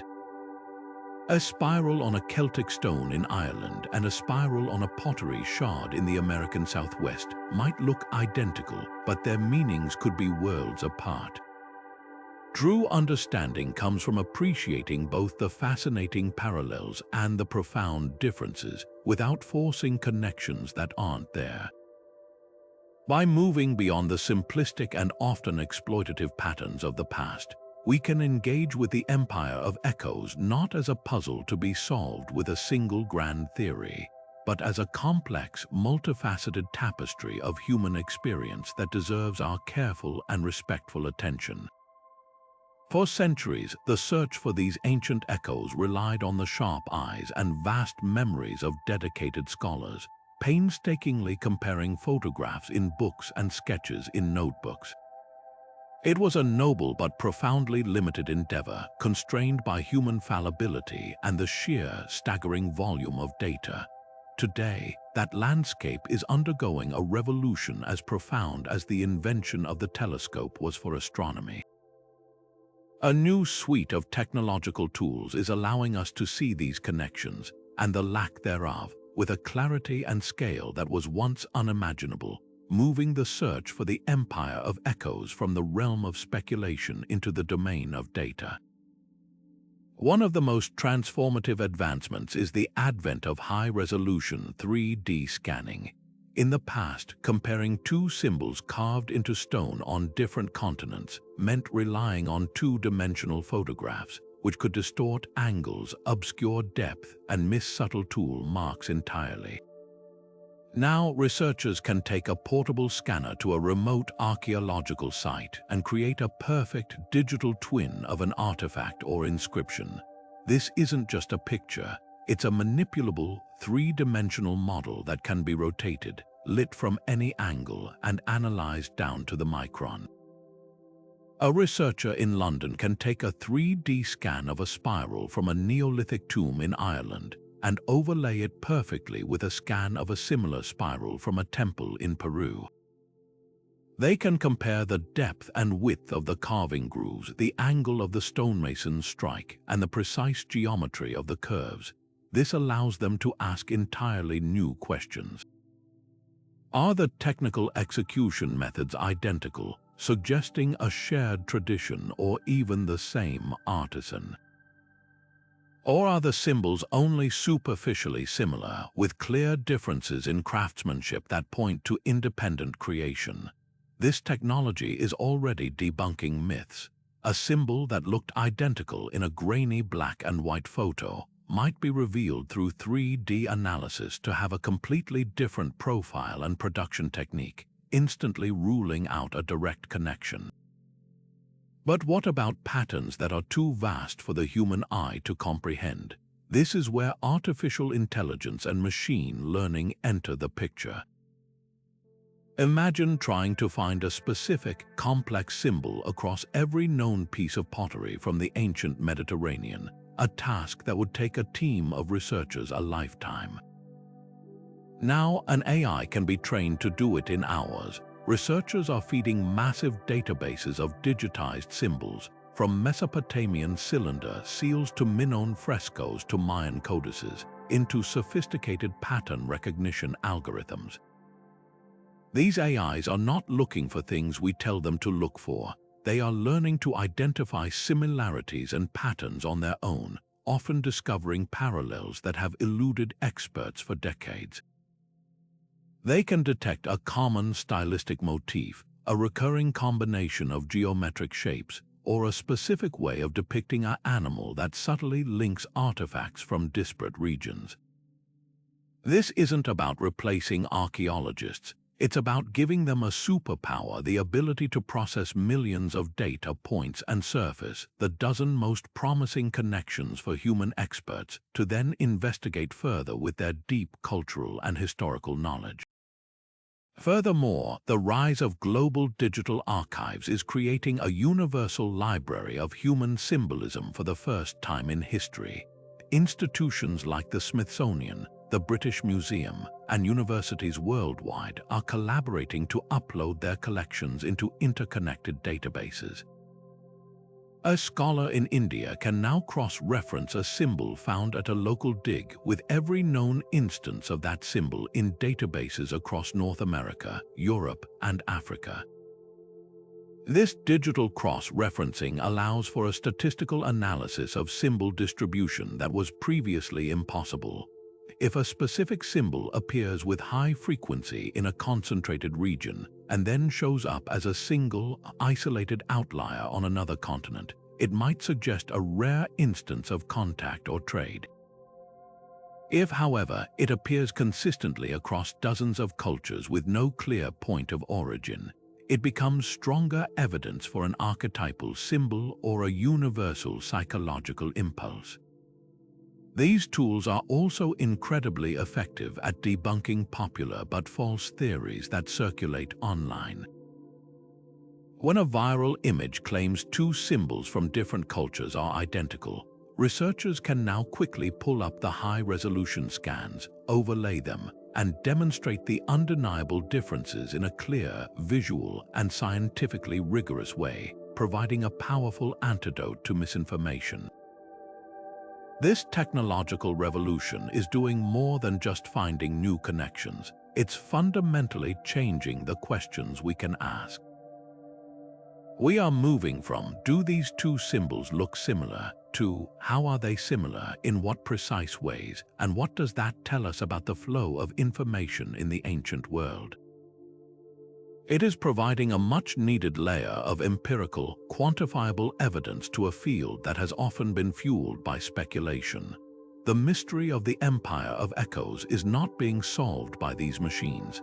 It is being deepened, refined, and appreciated in all its magnificent complexity, as technology finally gives us the eyes to see the whispers of the past. Yet for all the power of our new technological tools, they bring with them a profound and necessary question, not just how we study these ancient echoes, but why and for whom.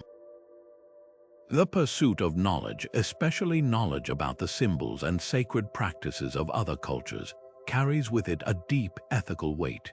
It's a pursuit that has not always been undertaken with respect or care, and as we stand on the shoulders of this new technological revolution, we have a critical responsibility to do better. This isn't about political correctness, it's about fundamental respect, accuracy, and recognizing that for many cultures, these are not dead artifacts of a forgotten past, but living, breathing elements of their present identity and spiritual life. The central ethical pitfall we must navigate is the danger of cultural appropriation. This term is often misunderstood as simply using something from another culture, but its true harm lies in the act of taking a sacred or culturally significant symbol, stripping it of its original context, meaning, and history, and then repurposing it for an outside agenda, be it commercial, spiritual, or simply aesthetic. We see this everywhere in modern society. A company using a Native American totem animal as a sports mascot, a fashion brand printing sacred Hindu mantras on underwear, or a wellness influencer selling expensive workshops based on a superficial and often incorrect interpretation of a Buddhist meditation practice. This does more than just cause offense, it actively causes harm.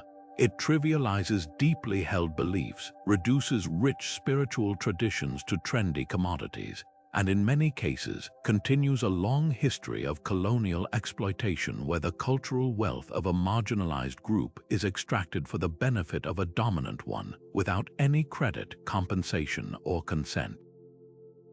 This is why the principle of collaboration with descendant communities is not just a nice idea, it is an essential pillar of ethical research. For too long, the study of ancient cultures was something done to people, not with them. Outsiders, archaeologists, historians, collectors would arrive, extract artifacts and knowledge, take them back to distant universities or museums, and then become the sole authorities on what that culture's history and symbols meant. This approach is not only arrogant but often leads to profound inaccuracies. An outsider might see a spiral on a pot and interpret it as a simple sun symbol, while a knowledge keeper from that community might explain that it represents a specific clan's migration story or a prayer for the growth of corn.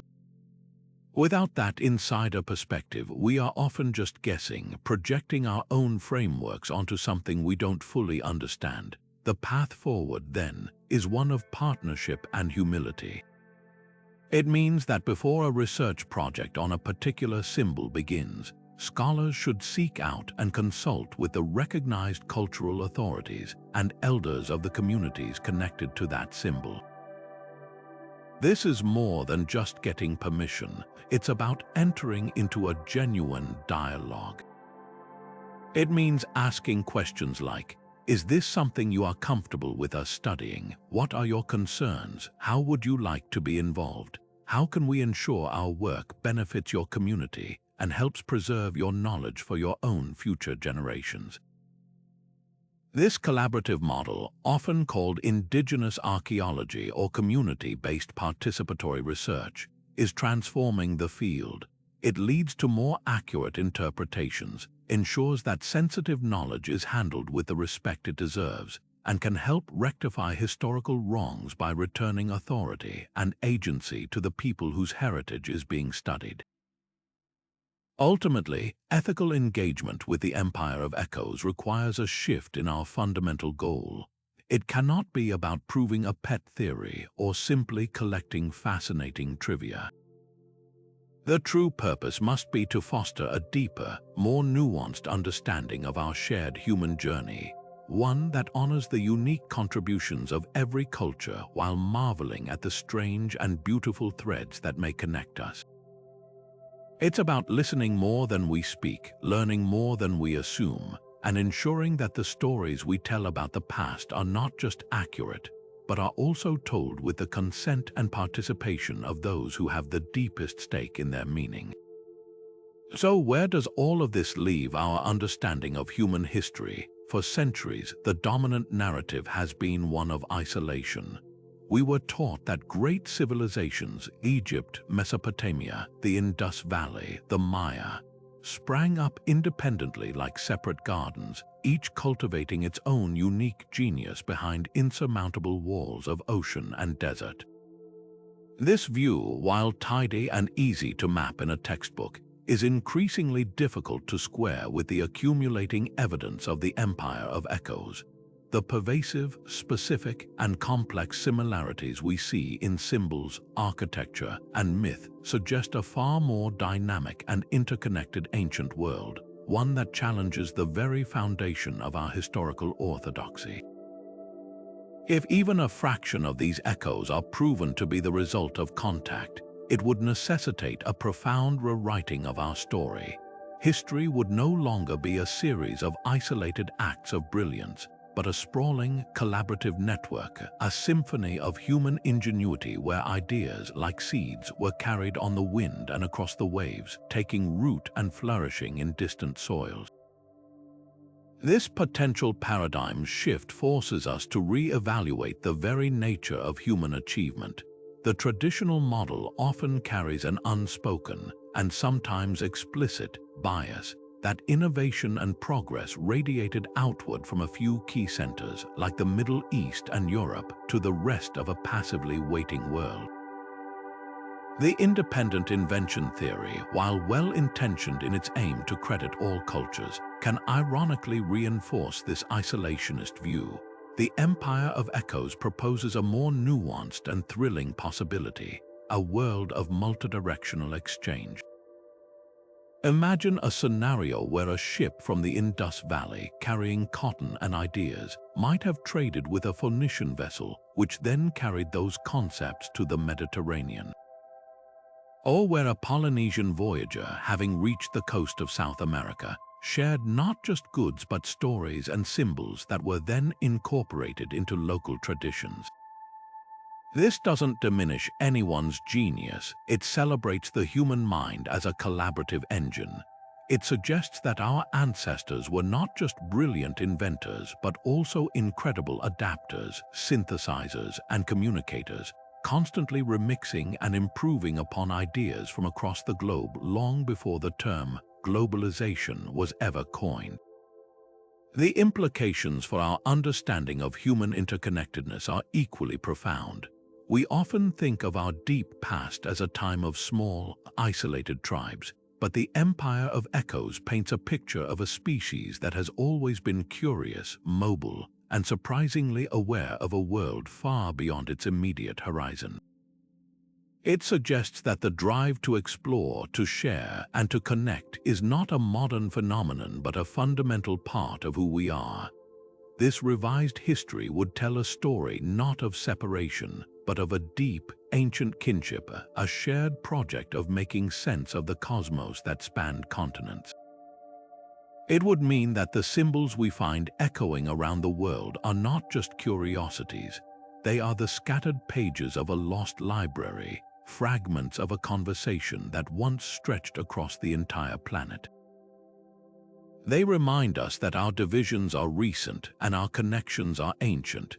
In an era often defined by borders and conflict, this vision of a deeply interconnected human past offers a powerful, hopeful counter-narrative that our instinct to reach out and share knowledge is one of our oldest and most defining traits. The mystery of the Empire of Echoes, therefore, is more than an academic puzzle. It is an invitation to see ourselves not as the products of isolated genius, but as the heirs to a vast, collaborative, and truly global inheritance. While the discoveries we've explored so far are breathtaking, the truth is we are only standing at the very beginning of this investigation. The Empire of Echoes is a mystery still being unraveled, and its biggest breakthroughs likely lie not in the past but in the future, waiting for new technologies and fresh perspectives to bring them to light. So where do we go from here? What are the next great frontiers in this search for our interconnected past? One of the most promising and exciting fields is underwater archaeology. For most of human history, sea levels were hundreds of feet lower than they are today. The coastlines where the first explorers and traders would have established their camps and ports are now submerged, hidden beneath the waves. These sunken landscapes are a vast, unexplored library of human migration. Advanced technologies like side-scan sonar and sub-bottom profilers are now allowing us to map these lost territories with incredible detail. The real dream is to find the holy grail of diffusionism, a pre-Columbian shipwreck, discovering a vessel on the floor of the Atlantic or Pacific that definitively predates Columbus with its cultural cargo intact would irrevocably change our understanding of ancient seafaring capabilities. Every year, new underwater sites are being identified, from potential structures off the coast of Florida to submerged settlements in the Persian Gulf, each one holding the potential to rewrite our history books. On dry land, the revolution continues in the realm of genetics. The study of ancient DNA is advancing at a staggering pace, allowing scientists to extract and sequence genetic material from bones that are thousands of years old. This isn't just about tracing broad human migration patterns out of Africa anymore. Researchers are now able to detect incredibly subtle and specific movements of people. Future studies could analyze DNA from burial sites in Mesoamerica and search for genetic markers that are uncommon in the Americas but prevalent in, say, the Mediterranean or West Africa. Finding even a small signal of such a gene flow in an individual from 1,000 years ago would provide powerful evidence for transoceanic contact. This genetic detective work can also trace the movement of diseases and domesticated plants and animals, providing another independent line of evidence for the exchange of not just ideas, but the very building blocks of life across seemingly impossible distances. And for those of us who may not have a submarine or a DNA sequencer, there is a powerful and growing role for citizen science. Global digital archives are putting millions of images of artifacts and symbols online, and researchers simply cannot analyze them all. Projects are now emerging that allow anyone with an internet connection to help. You could be tasked with categorizing pottery fragments from a dig in Turkey, or flagging potential symbols on digitized ancient maps, or even helping to transcribe fragile manuscripts that are too delicate for human hands.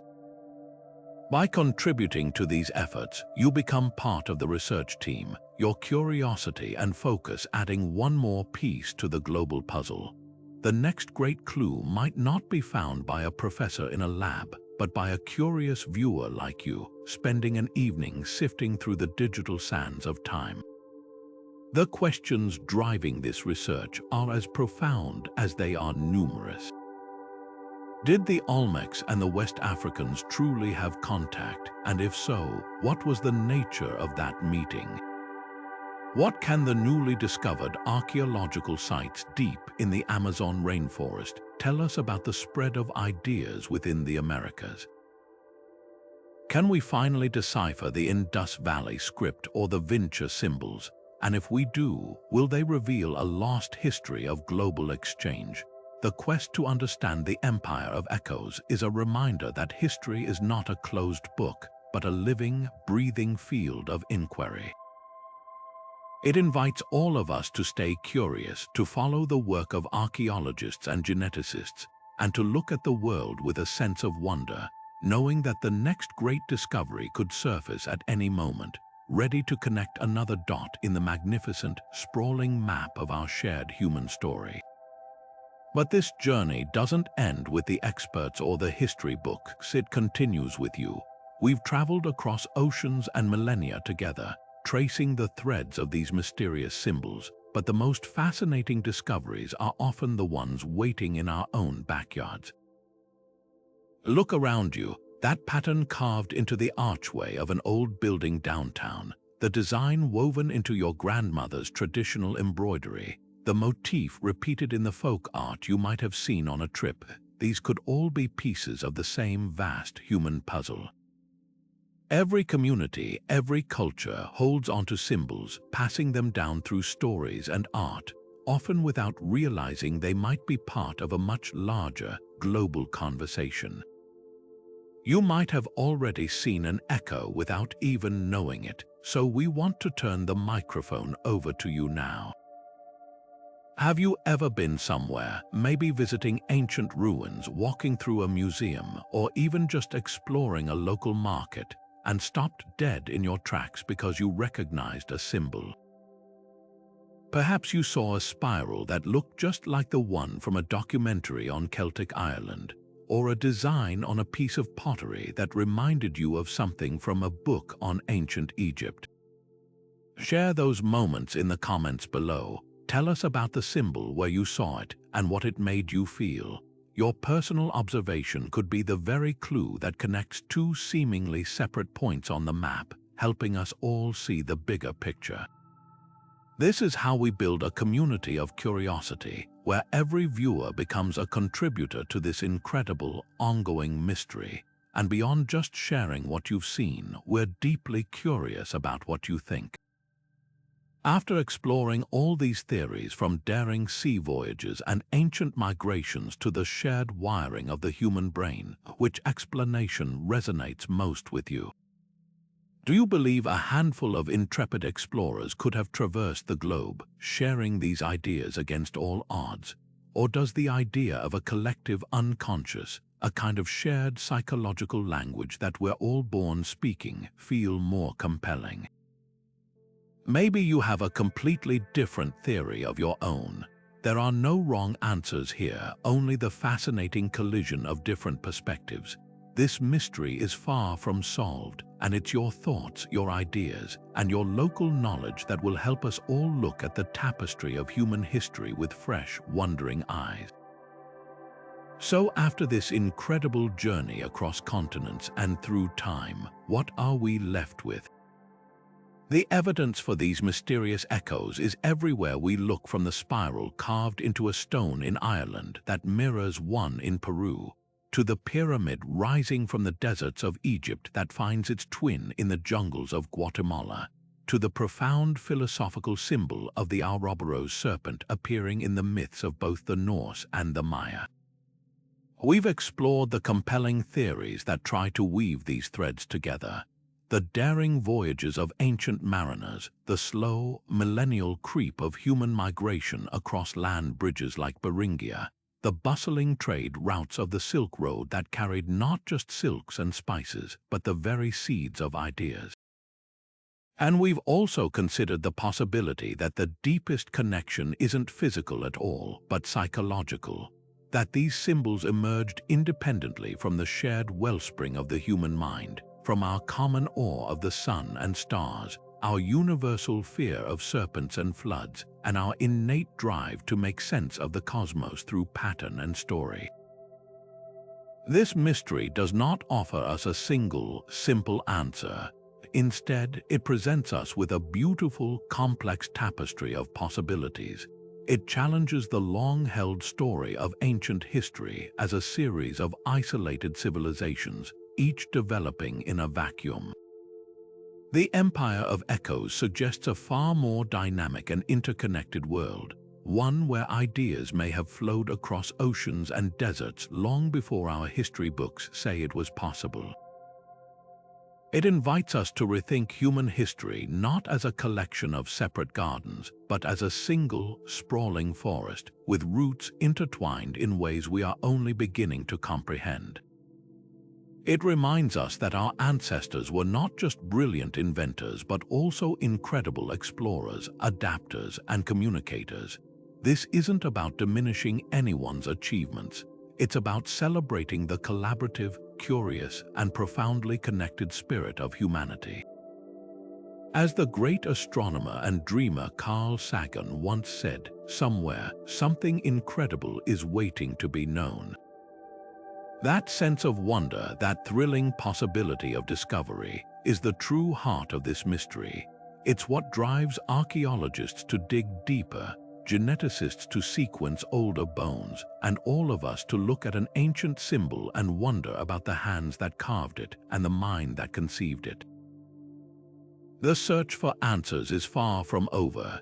If you're as captivated by these enigmas as we are, make sure to subscribe and hit the bell icon. We have so many more journeys into history's greatest puzzles planned, from lost cities to undeciphered scripts, and we'd love for you to join us as we continue to explore the incredible, waiting to be known stories of our past.